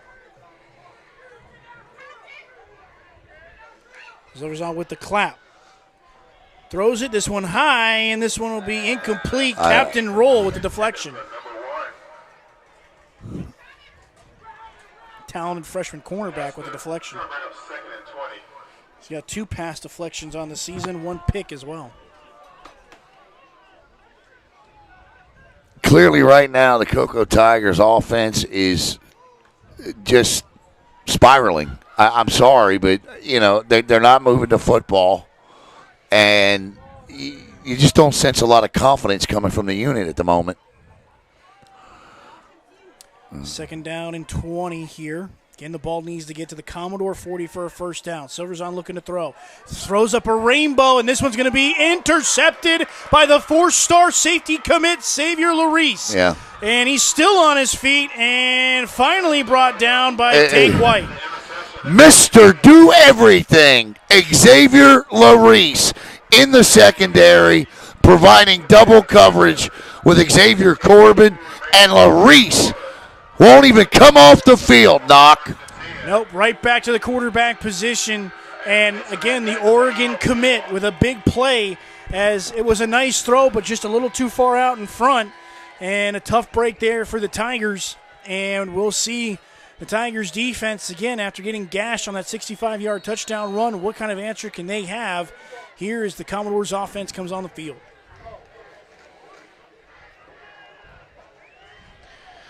Boy, I tell you, just a great job by Larice tonight. And I listen, would it surprise you if he just rips off an 85-yard run here? It wouldn't surprise me, but he will hand it off to Richardson. Richardson trying to turn the corner, cannot. Good play there. I think that was Waters, the defensive end, on the stop after a gain of a couple. Oh, there's no question about it. The Tigers need a 3-and-out right here. And, yeah, they just do. Gain of 3 brings up second down and 7. Yeah, I mean, and to be fair, the defense needs a turnover. You need a fumble. You need an interception. You need something of that. Create a short field, down 2 scores. You know, that was not a good pass by Troy. It was just thrown up in the air there. He threw into double coverage, and you just can't. It was man coverage with a safety coming over the top, and you got to recognize that. Yeah, it's going to be tough to throw deep against a talented safety like Larice, as we see second down and 7. He will keep it this time again. Turns upfield, Look at this. Making guys miss, and he's still on his feet as he'll pick up the first down yardage across the 25. That is absolutely incredible. The human joystick. Yeah, right? That man was going up, left, down, right, making guys miss. There was no L1 or L2. I mean, it was just straight cutting. It's like a cartoon out there. Even the grass didn't see the cuts that sharp. Yeah, right. 8:44 to go here in the third quarter on the Technique Boxing scoreboard. Coco's seen about all they want to see of him, that's for sure. Xavier Larice sidecar is Zork. Yeah, that's false start. Or timeout. About 4.5 minutes into this third quarter. Again, Xavier Larice. You know what? It is the X Factor show. Yeah. You know, with 2 touchdowns from Xavier Corbin and a 65-yarder from Xavier Larice. And I listen, I've seen Brody Grantland play quarterback, and the young man was a great youth quarterback, and I guess that Coach Sands just feels more comfortable with this offense. And I get it, but it's working, and you can't change it. No. I mean, and I go back to this again. I've seen this before. Again, a kid that played safety was the best athlete on the team. They moved him to quarterback, and he was able to run the football. He was so athletic, such speed. He was able to break tackles. They ran the football really well, but it was the second half of the season. I feel like Larice, the more reps he gets at quarterback to throw the football, maybe they can have something by the end of the year in the playoffs where it's enough of a threat against defenses. Especially, well, I mean, listen, yes, the defense is playing well tonight, but Corbin with takes the carry as he jumps over guys. Good grief. And he will pick up more than enough for the first down as he gets to the 40. Look, I mean, the Eau Gallie defense is playing really well tonight, but this is by no stretch of the imagination the best offense they played against this year. It's not. It may not be the best offense they have seen yet. Right. Because they've got Miami Norland as well. No, I mean Eau Gallie. Oh, sorry, yes. Yeah, Eau Gallie. This is this Coco offense is that belongs to Vero Beach. Yeah, true. And Rockledge had more success against Eau Gallie than what Coco is having. What's that going to say for the barbecue bowl? Richardson with the handoff right up the gut. But you did then. Yards. Gets to the 44. Yeah, no, that's going to make things interesting as well. Redman Thompson had 2.5 sacks last week against the Heritage Panthers. You know, coming into this one, I took Coco to win this football game. And if you looked at the way they went against Vero Beach, then you would take Eau Gallie. If you looked at the way they went against Heritage, you would take Coco, right? Yeah. Naturally. Well, I mean, the biggest difference was in that Heritage game, this defense was able to get turnovers. So far, only Eau Gallie has been able to – Eau Gallie's defense has been the only ones getting turnovers this evening. And a pop pass, and the ball's loose, and we'll see. Guess who's got it? I'm guessing it's Larice. Yeah. Man, what a wherewithal to grab that ball. And, you know, and I'm just going to be honest, because you can't have it both ways. And I don't want to hear Coco don't have a quarterback, but their quarterback's hurt. Champ Smith is hurt. I don't want to hear that. I mean, right now, Coco's defense has got to come up with a big stop here. Yeah, they do. Because you can't, again, you go down 3 scores. That's really problematic. Champ Smith, Troy Silver's on.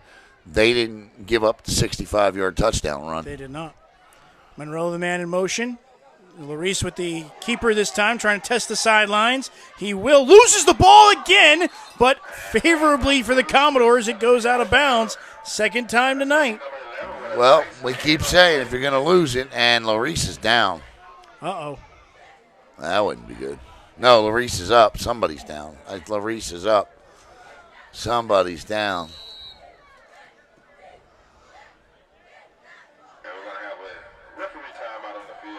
All right, so we get a timeout on the field. We'll step aside. We'll be right back here on the Brevard Sports Network. Hi, I'm Christy Lindback with Compass, your East Coast real estate expert.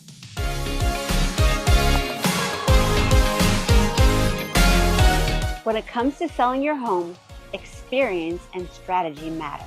My team and I make sure every detail is handled, so you get top dollar and a stress-free experience. We bring in professional stagers, high-end photographers, and cinematic videographers to showcase your home at its best. Because every showing starts online, and we make sure your home stands out. With consistent communication, strong negotiation skills, and local market expertise, I guide you every step of the way. Because here in Brevard, when it comes to real estate, Chrissy knows. Ready to buy or sell in Brevard? Visit Chrissy Knows, and let's get started. 6:13 to go in the Technique Boxing scoreboard, 18-7 right now. The Tigers trailing the Eau Gallie Commodores, but it is 4th down and about 3. Commodores got to get to the 49 of Coco for a first down. Corbin, direct snap, slips a tackle, penalty flag. He'll be well short of it, so we'll see who the penalty flag is on. See what the flag is here. He's pointing towards Eau Gallie. you know what? If you're Eau Gallie, you're up by 2 scores. I feel like you might pin the Coco Tigers back deep. You know what? If Coco declines this, go for it.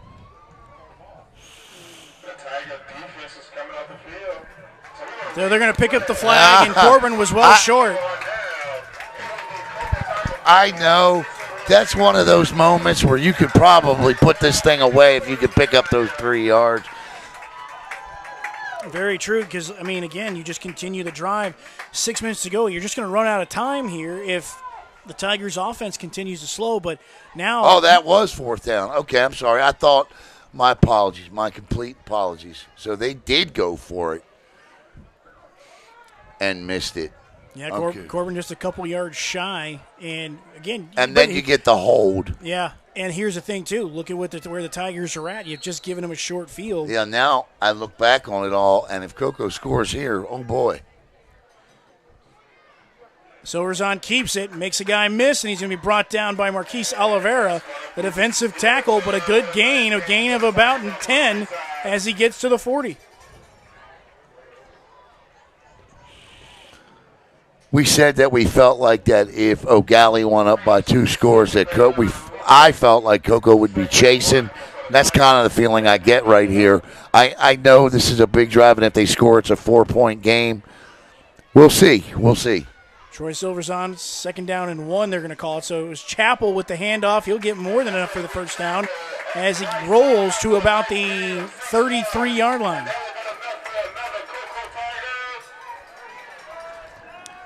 And that's the thing, too. I think for Coco, they just got to be patient and continue to ride Zay Chappell and Silverzon because, again, that's what Eau Gallie's been doing.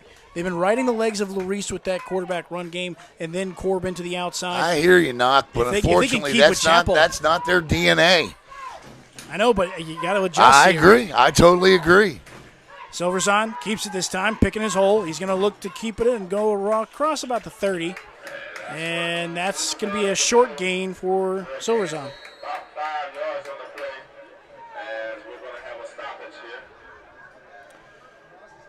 We're going to see Trenton Washington come in for a play. Oh, man. See, get the helmet fixed, man. Silverzon's got to come off for a play because he lost his helmet for the 2nd time in the game. Curious to see what they dial up for one play. Probably a handoff to Chappell here. I would think. 4.5 to go. Is Eau Gallie? Ooh. That was close. Close, but no cigar on the offsides. They've gotten Eau Gallie a couple of times on that one. Washington will hand off. And see, that's the whole thing, right? Silverzon loses his helmet. They know Washington's coming in for one play. So where's the ball going? Right in Chappell's hands. And you know, you might as well set up a roadblock. Exactly. Marquise Oliveira in on the stop. Again, that big defensive tackle. Very, very difficult to move. 3rd down and about 8 to go. Ball needs to get to the 24-yard line of the Commodores for a 1st down. 3:47 to go on the Technique Boxing scoreboard here in the 3rd quarter.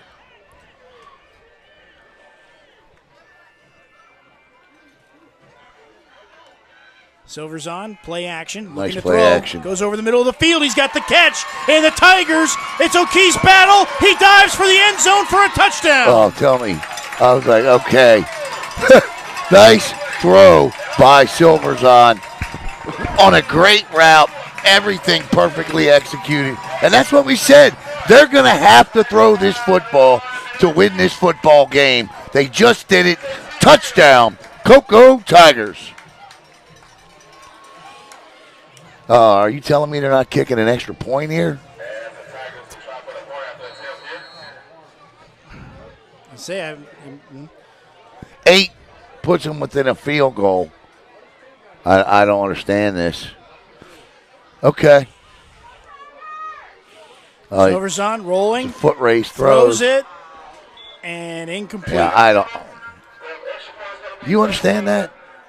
I mean, what do you gain for going? I mean, yeah, I guess you get the 3, but I would just go and kick the extra point. You still got the rest of the 3rd quarter and all of the 4th quarter. You know, 2 makes it 15. You can tie it up with a field goal. That I understand. I don't know. I guess it's what It's is it? 50-50. Yeah, it's a 50-50 thing. I don't know. I'd have kicked the field goal. That's just me. All right, we're going to step aside. We'll be right back.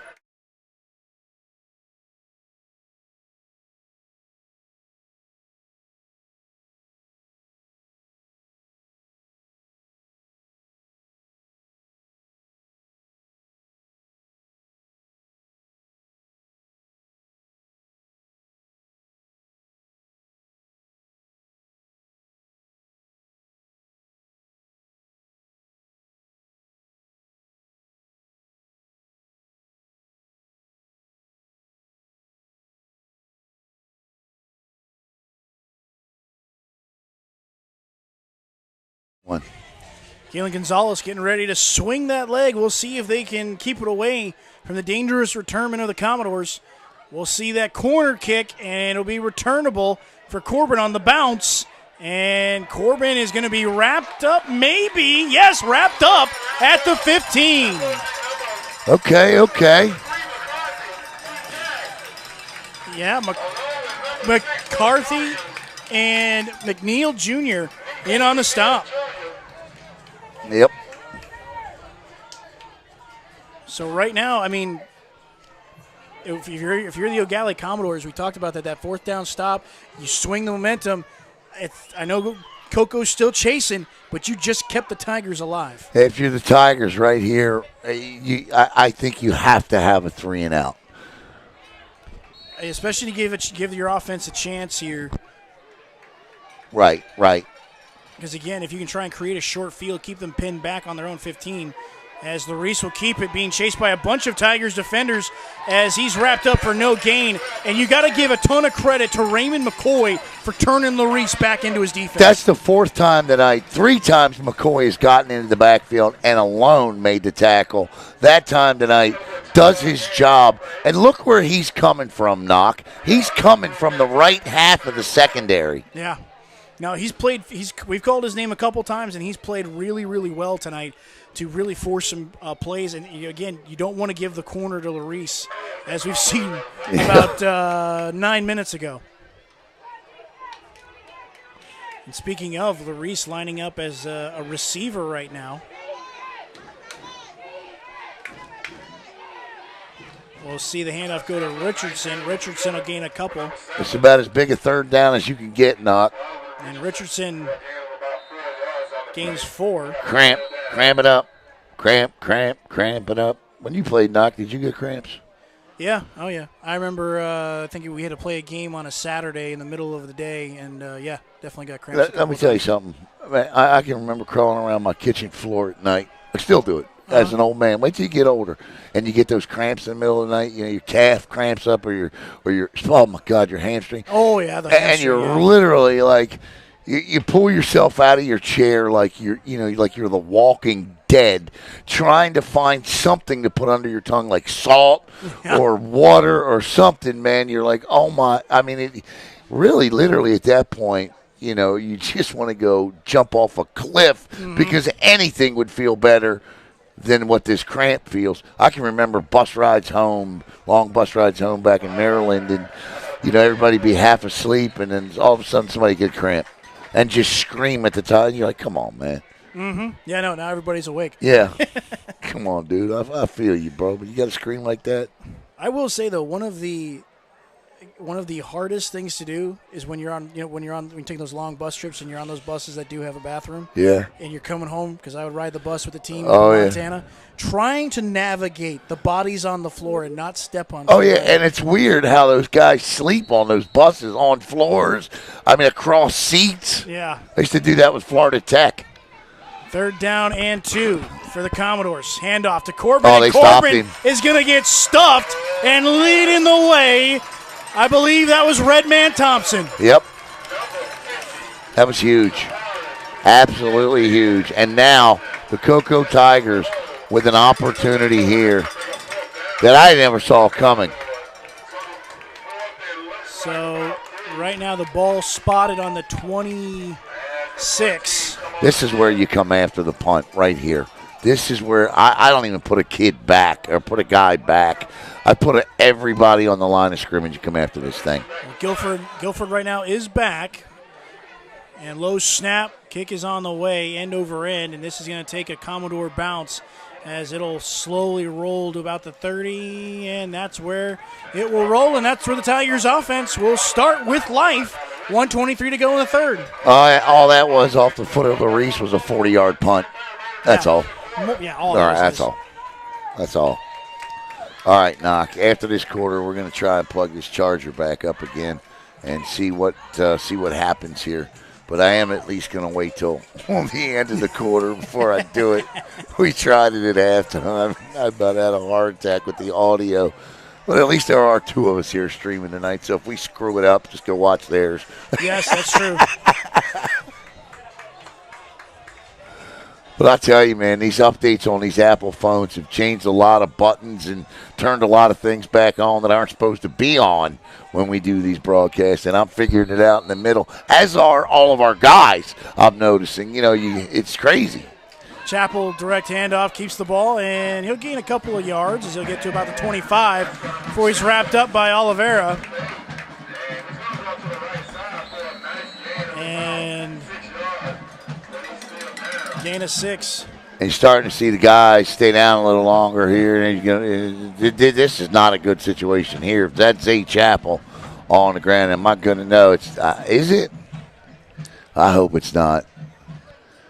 I don't want to see anybody on the ground, but the Coco Tigers do not have any more running backs.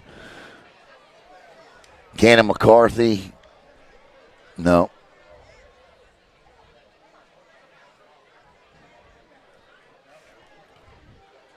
Javion Scott, nope. That is. And he's going to have to come off for one play, but he looks good to go for the next. I mean, as the game continues to get on, this has been a hard-hitting game as well by both defenses, as both have been laying the lumber here tonight. Chappell will come off for a play. We'll see if he comes back, but right now the Coco Tigers lining up with 4 wide receivers, and that looks like McCarthy in the backfield with Silverzon right now. All right, we'll see here. Silverzon going to keep it himself. Across the 40, across the 45, and a holding penalty is going to bring it back. Yep.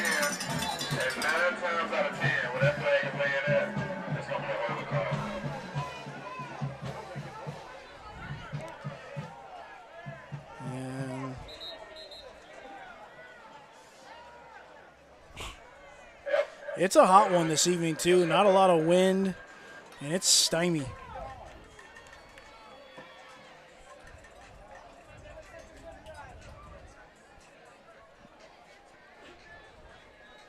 Yep, a lot of cramping going on. 3 straight plays we've seen cramping issues with the Tigers.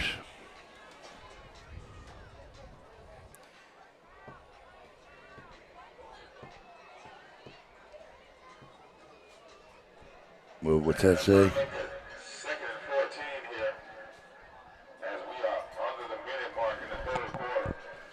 Who's that? Well,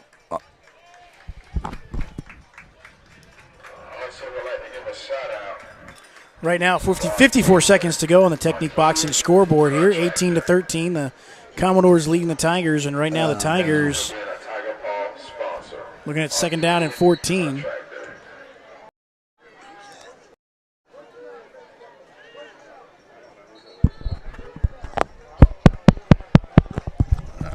Let's see if that fixed it.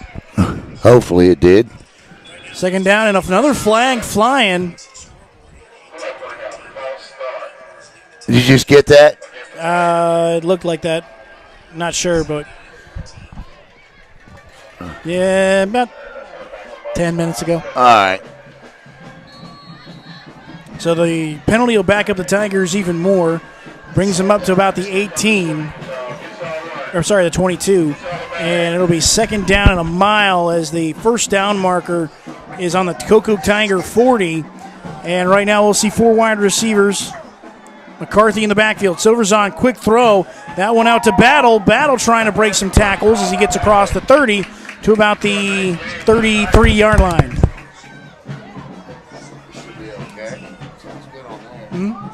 5 seconds now before the end of the third quarter, and I think that's where we will go at the end of 3. 18-13, the Commodores lead the Coco Tigers on the Brevard Sports Network. All right, we're going to try this.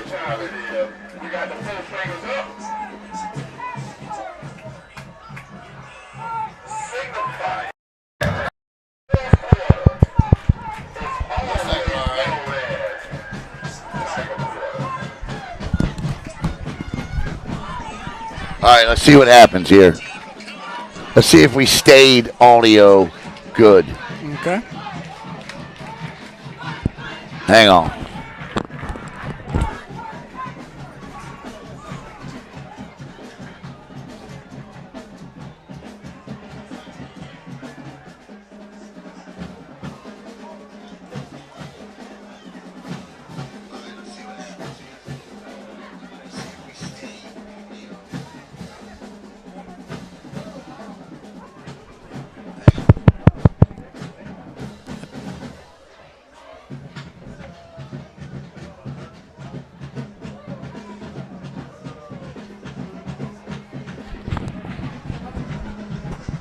Start of the fourth here, 12 minutes on the clock, 18-13. The Commodores leading the Tigers here inside Richard Dick Blake Stadium as the Coco Tigers' 28-game win streak is on the line here. The Eau Gallie Commodores trying to end it. Last time the Tigers lost to a Brevard County team was 2019. We'll see if the Commodores can hold on, but a very big third down here for the Tigers offense. 3rd and 9. Ball needs to get to the 40 of Coco for a first. Eau Gallie looking to show a little blitz. We're seeing press man from the Commodores, captain role right now. I want to thank TJ McMahon for letting us know we had issues with the audio, man. We were just talking. You probably didn't even get to hear me about the Apple updates and what it's done, and it's just terrible. And you don't know until you know. Last night at the Melbourne game, oh my goodness gracious, what happened to the? I mean, it was just like right in the middle of the broadcasting. You know, a lot of people, BSN's around for 6 years because we don't spend thousands and thousands and thousands of dollars on equipment. And so our apologies. So hopefully everybody can hear us okay right now. Play comes up incomplete, forces a punt, and we will see a sky-high punt and take a Commodore bounce as that one is going to end up at the Commodore 40. Well, 47 maybe? I got to be honest with you. If you're an Eau Gallie fan, you really have to like where this is at right now, Anthony. I mean, you have the ball, the lead, and your field position is unbelievable right now. And listen, I still say Xavier Corbin's going to hit that big one. Now, whether that's a touchdown or a big run, I don't know, but I still say we're going to see that. So far tonight, I mean, with Corbin with an 18 and a 5-yard touchdown run earlier in this ball game, we'll see Larice line up. Corbin to his sidecar left. Man in motion is Monroe. Larice hands off as Corbin goes up the gut, and he'll get to midfield. Gain of about 5, sets up 2nd down and 5.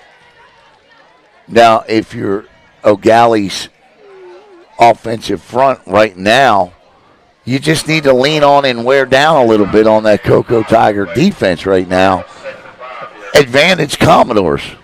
Well, exactly, and especially as we've seen tonight, when you give the Commodores a short field, you can only give them 55 yards to go. Eau Gallie's been able to make it count. 11:15 to go here in the fourth quarter. Tigers need a big defensive stop. Larice hands off to Corbin once again. Corbin with the first down gain, still churning the legs, and he'll get to the 44-yard line, but that'll be enough for a Commodore first down. And let me tell you something. What you're seeing right now, and you didn't see a lot of this in the second and the third quarter, is feeding the ball to Corbin because he's got the speed against a tired Tiger defense. And I love what Chris Sands is doing here. Give the speed the ball. Yeah, I mean, keep leaning on him. Again, you keep leaning on him like this, and all of a sudden, that one time Larice pulls it, all around the end he goes, and into the end zone with a 2-possession lead, potentially. Yep. Under 11 minutes to play here in the fourth quarter on the Technique Boxing scoreboard. The Commodores in Coco territory and leading by 5. Larice runs to his right. Penalty flag flies in. And Larice will gain a couple on the carry at the far sideline. We'll see what the umpire called.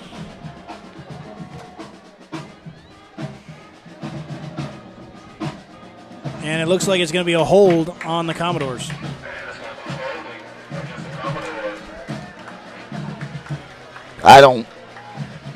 I've had issues. I mean, that is the 6th holding penalty of the night against Eau Gallie. Yeah.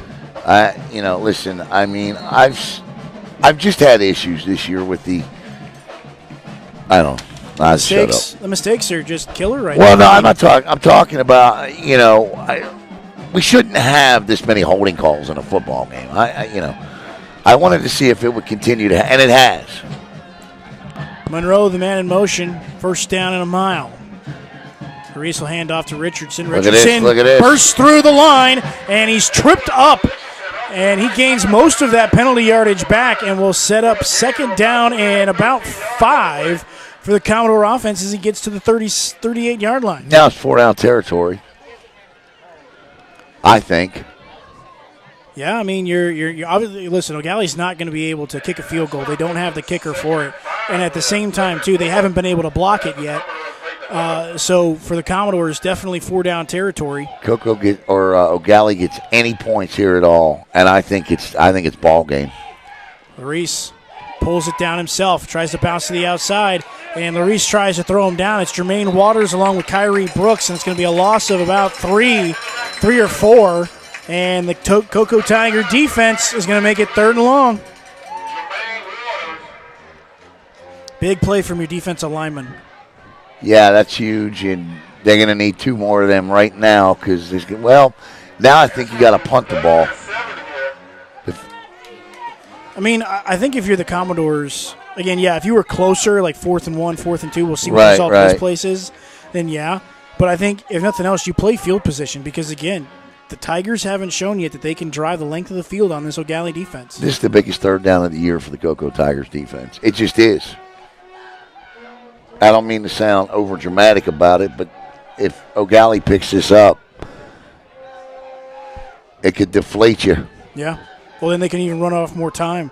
Larice rolls, throws quickly, and that one is incomplete. That one intended for Xavier Corbin. And it'll bring up 4th down and 8 for the Commodore offense. And if Xavier's a normal quarterback, that's roughing the passer.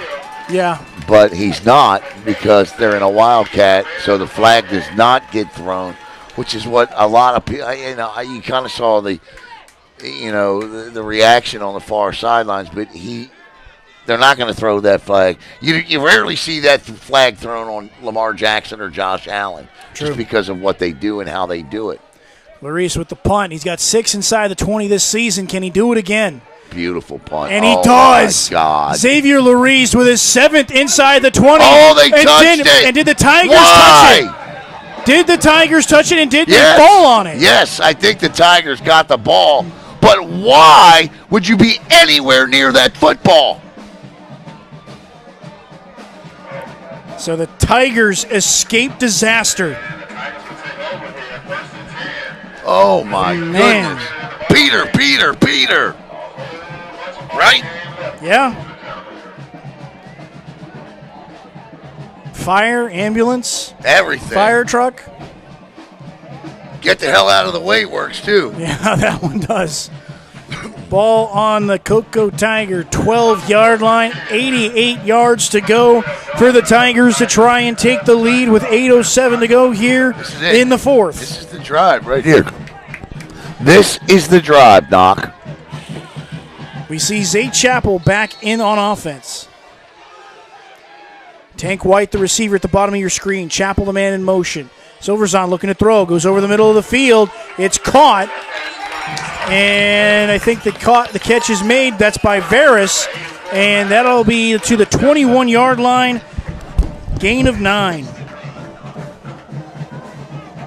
Bring up 2nd down and 1.5 yards.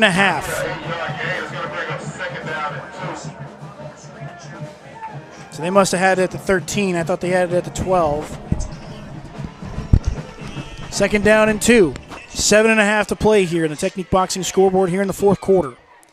Silverzon quickly throwing. Nice little floater, and that one is picked off by Gallardo, the safety. Didn't read the safety. Did not read the safety coming backside, and totally missed it. And you know what? Good for the Eau Gallie Commodores. They baited him. He absolutely baited him on that throw. He did. And Gallardo, I believe that's his 2nd interception of the season. No, that's his 3rd of the season. Great play by him. Baited Silverzon into making the throw. That could be, as Dandy Don Meredith used to sing, that's all she wrote. Yeah, I was going to say, and especially with the field position, 43-yard line is where the Eau Gallie Commodores will start this drive with 7:25 to go here. Question is if you're Ryan Schneider, do you use timeouts here to try and get your defense to get a 3 and out? If they pick up a first down, I think you got anything. I think once you get under 5 minutes, you're going to have to start. Depends where they are, too. Larice in the shotgun, 1st down and 10. Hands off to Richardson. Richardson will gain a couple of yards. He'll get across the 40 to about the 38-yard line.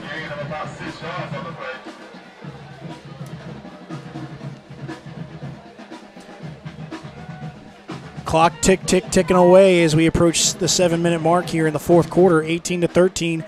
The Commodores with the ball and the lead as the Coco Tigers' 28-game winning streak against Brevard County teams. 27, my apologies. 27-game win streak is being threatened. And actually in serious danger right now. Yeah, it sure is. 2nd down and 6 to go. Corbin with the handoff, and he'll get the first down yardage and much more as he turns the shoulders and the legs. And he'll get to about the 22-yard line to pick up a Commodore first down.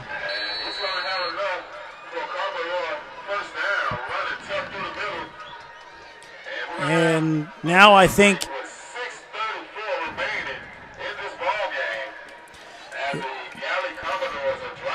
so.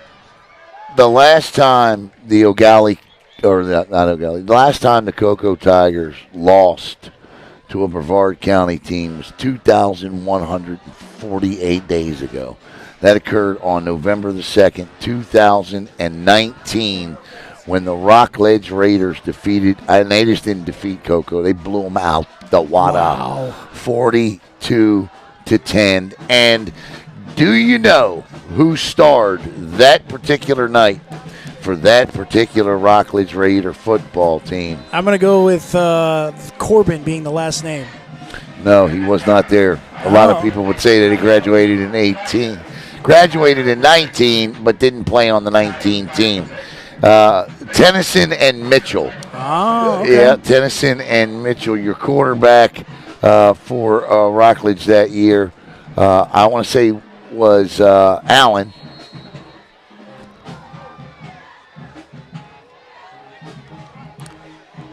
We'll see first down and 10 here. Monroe in motion. Elias Allen. Richardson gain a couple harder yards there as they try and get the clock rolling here. 6:17 to go. O.C. Brothers, Ladarius Tennyson,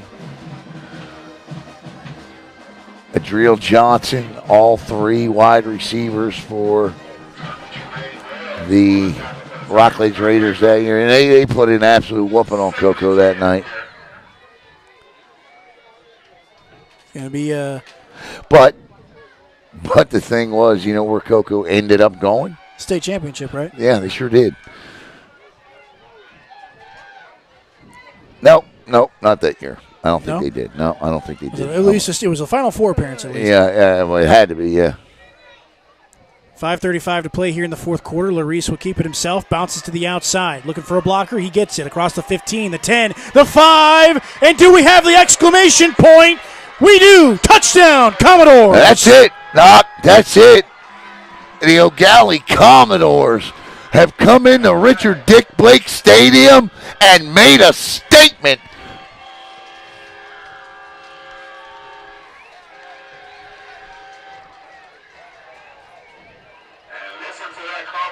And I was going to say, I think what's that tonight? Larice's second touchdown. Yeah, second touchdown of the half. And a beautiful one at that. He followed his blockers, cut back once, and into the end zone. We'll see if they can nail this one. They have not been able to nail an extra point here this evening. No, they haven't come close. I think 2 out of the 3 have been blocked.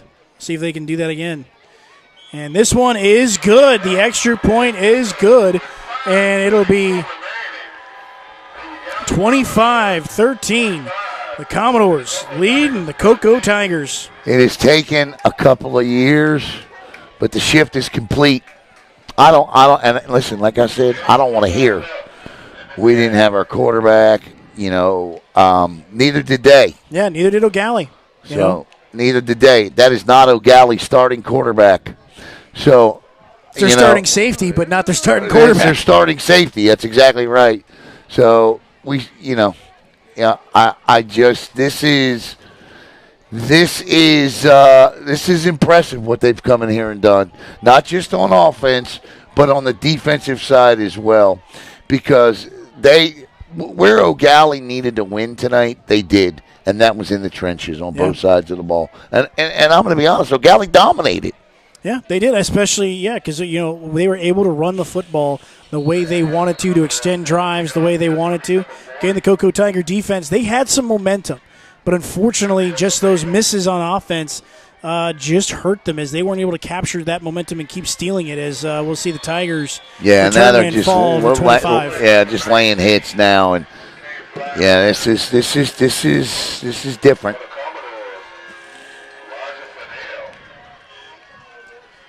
Ball beyond the 25. We'll see what Troy Silverzon and company can do. You got to put the ball in the air here. Again, you really can't run the football. That window is out now, and so it's going to be on the arm of Silverzon if they can try and, go down the field quickly against this Commodore defense. In 5 minutes, a lot of crazy things have happened, but so far tonight, we got to see if Coco's passing offense can really start moving the football. Yeah. Silverzon going to keep it this time, and he is hit hard again by Oliveira as well as her Davis. And his helmet comes off again. So we still haven't, if you're sitting like the lady just said in front of me, we still haven't fixed that problem, right? So Coco still, after this is the third time his helmet's come off. Mm-hmm. He has to come out of the football game. And there's going to be a penalty against him for a late hit. But this is going to be the third play. They didn't play with him tonight because he didn't have a helmet on. Little things, man. Little things.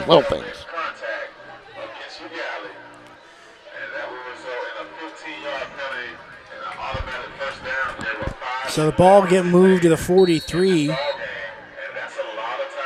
And I got to give Chris Sands and this entire Eau Gallie Commodore coaching staff credit, and because they didn't beat them, okay.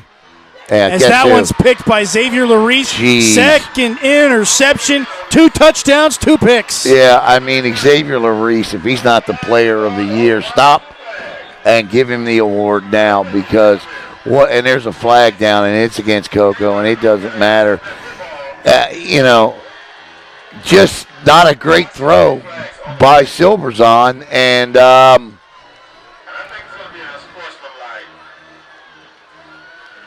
curious to see where they. I think the ball was intercepted at the 45. Yeah. So it's probably going to be 15 yards against Eau Gallie because everybody can. Listen, I don't blame them. I don't blame them one bit for jumping up and down and celebrating and coming onto the field. Yeah, I mean, listen, you've slayed the king because Coco Tigers have been the king of the county. Yeah, well, listen, I was going to say this is the last. Well, if you're Chris Sands, there's several check boxes that you want to check. Obviously, the state championship is the creme de la creme to that, right? Yeah. But, I went to go see Chris last year on Thanksgiving, and I didn't think he was none too happy with us because he felt like that we had, rode the coattails of the Coco Tigers and kind of left the rest of. But what Coach Sands at that particular point failed to understand was, You got a team that's won 2 straight state championships and have held the water for Brevard County football for, at that point, 17 straight years across the state.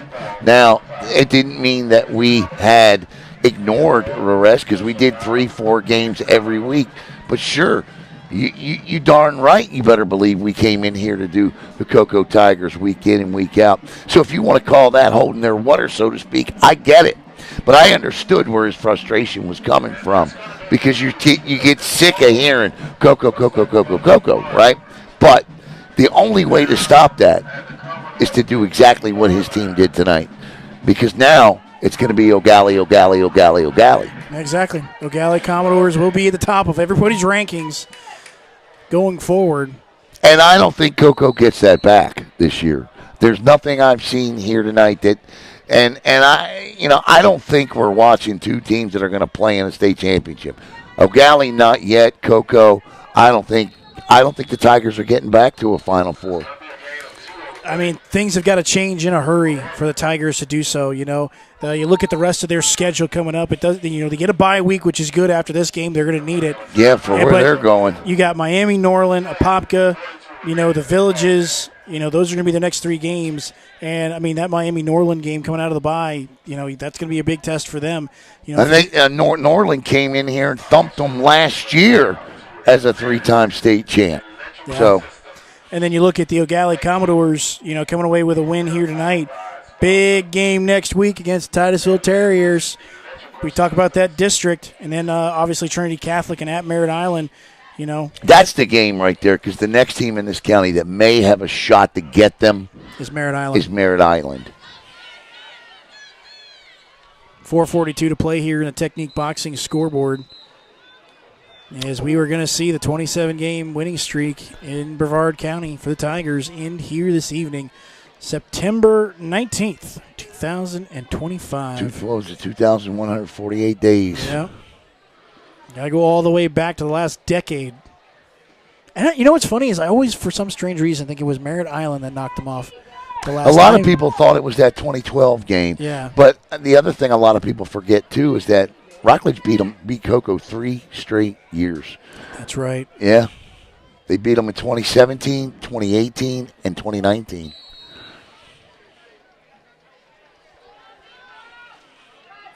Second down and 8. Monroe, the man in motion. Larice going to keep it himself. Again, that outside run's worked for the Commodores as Larice gets the first down. And they still can't stop him.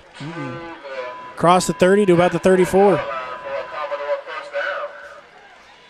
Again, and this is the thing, too. This is why I like what I'm seeing. I think if I'm Coach Sands, I might pull Xavier Larice out right now. Yeah, I think he is. That's exactly what he's doing. Because I don't want to get him any more hits because, again, the way this offense runs, Larice is going to get a lot of hits as the season progresses because this quarterback plus run game that Eau Gallie's implementing, I think, can be very, very dangerous and very, very difficult to stop against across every opponent that they face going forward.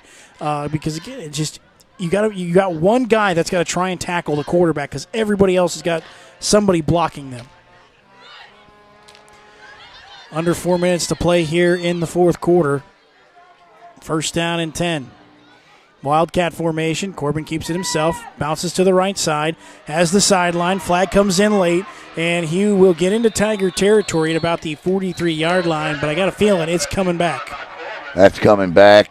I mean, it's been 15 whole minutes since he got to throw a flag for holding. So why not?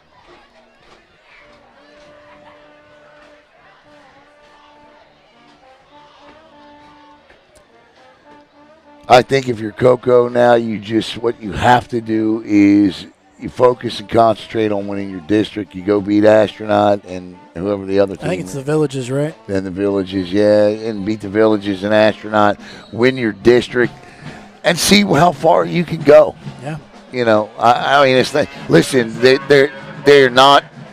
I've seen Cardinal Mooney play. No, not this year. But, I mean, 18 straight years is a great run. Yeah. No, I mean, like I said, we'll see. I think the bye week next week's coming at the perfect time for this team. But, yeah, a lot has to change if they want to keep that streak alive. as we approach 3 minutes and 15 seconds to go here in the fourth quarter. And it's Monroe. Bobs and weaves his way, and he will be thrown down at the 25. Brings up, should be third, or it'll be second down.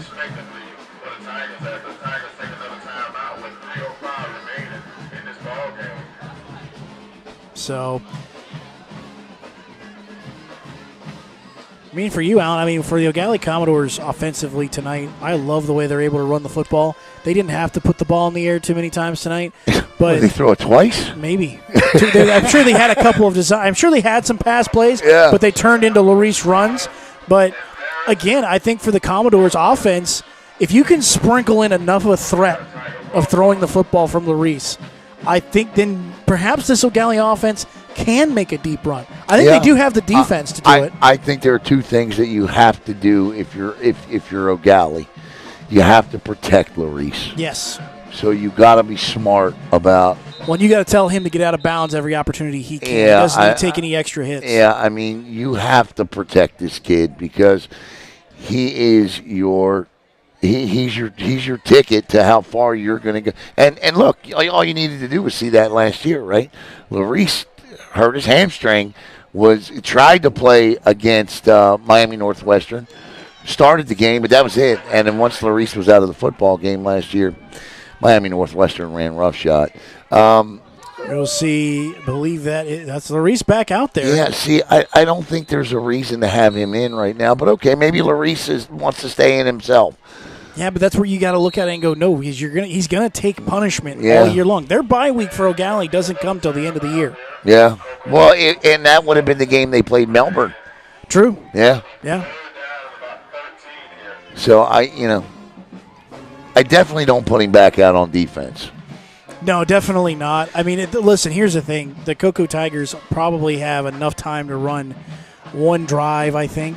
Unless you have a complete breakdown on defense, which I don't think we haven't seen it yet. I've seen a lot of teams in this county so far this year and a lot of players. And the two best players that I have seen in Brevard County, hands down, bar none, all around great players, is Larice and Noah Flores. Yeah, I would completely agree with that. Noah Flores and Xavier Larice are the two best all-around high school football players in this county this year. And I'm sorry, but that's a fact. Yeah. No, I mean, how can you argue that considering what you're seeing Larice do tonight, playing safety, playing quarterback? I mean, this guy just has success wherever you put him. The only place I think he might have, and this would just be a slight struggle, is offensive guard. Yeah. Yeah, maybe. He's just a little undersized. Just a little. He might struggle at offensive guard, but I think he could probably still have some success. Right. He'd definitely be the first one off the point of attack. Yes, he would. Under 3 minutes to play here in the fourth quarter as we are getting ready to witness what has been 6 years of Tiger dominance in the county.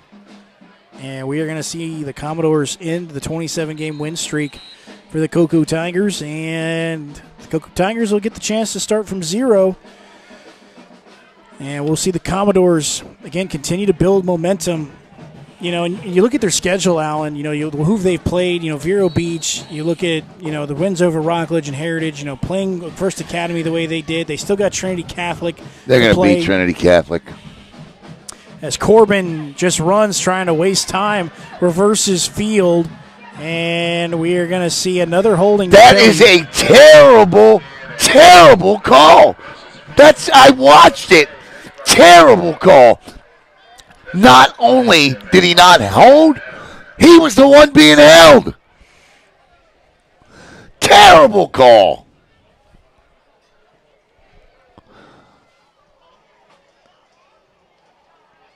I watched him.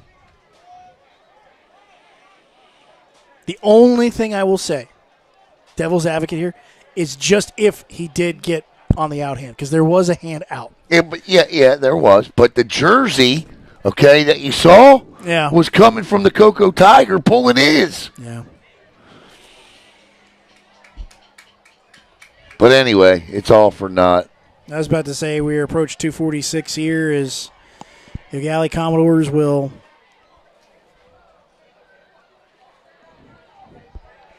punt it away. Tigers go ahead and decline the penalty, so we'll see Eau Gallie punt this one away. We'll see if Troy Silverzon and the offense can guess who's put some points on the board.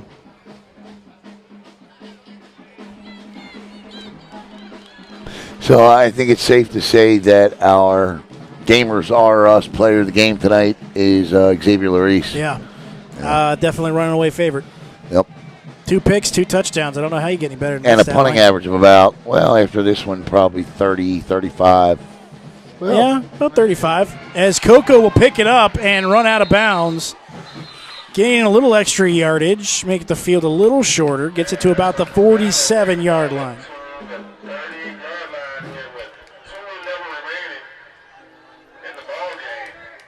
And listen, I'm from the Coco Tigers. I'm looking for some positive momentum going into the bye week offensively.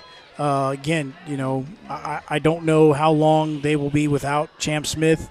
Again, could be just the bye week. I don't know he would have made a difference tonight. True. I'm just gonna. I'm gonna say it. I don't know that he. I don't know that he would have made a difference tonight. But again, they're going to have to go to the lab, and they're going to have to figure out what they can do offensively to get things moving. As we're going to see whistles once again and a penalty flag, and I think that's going to be either false start.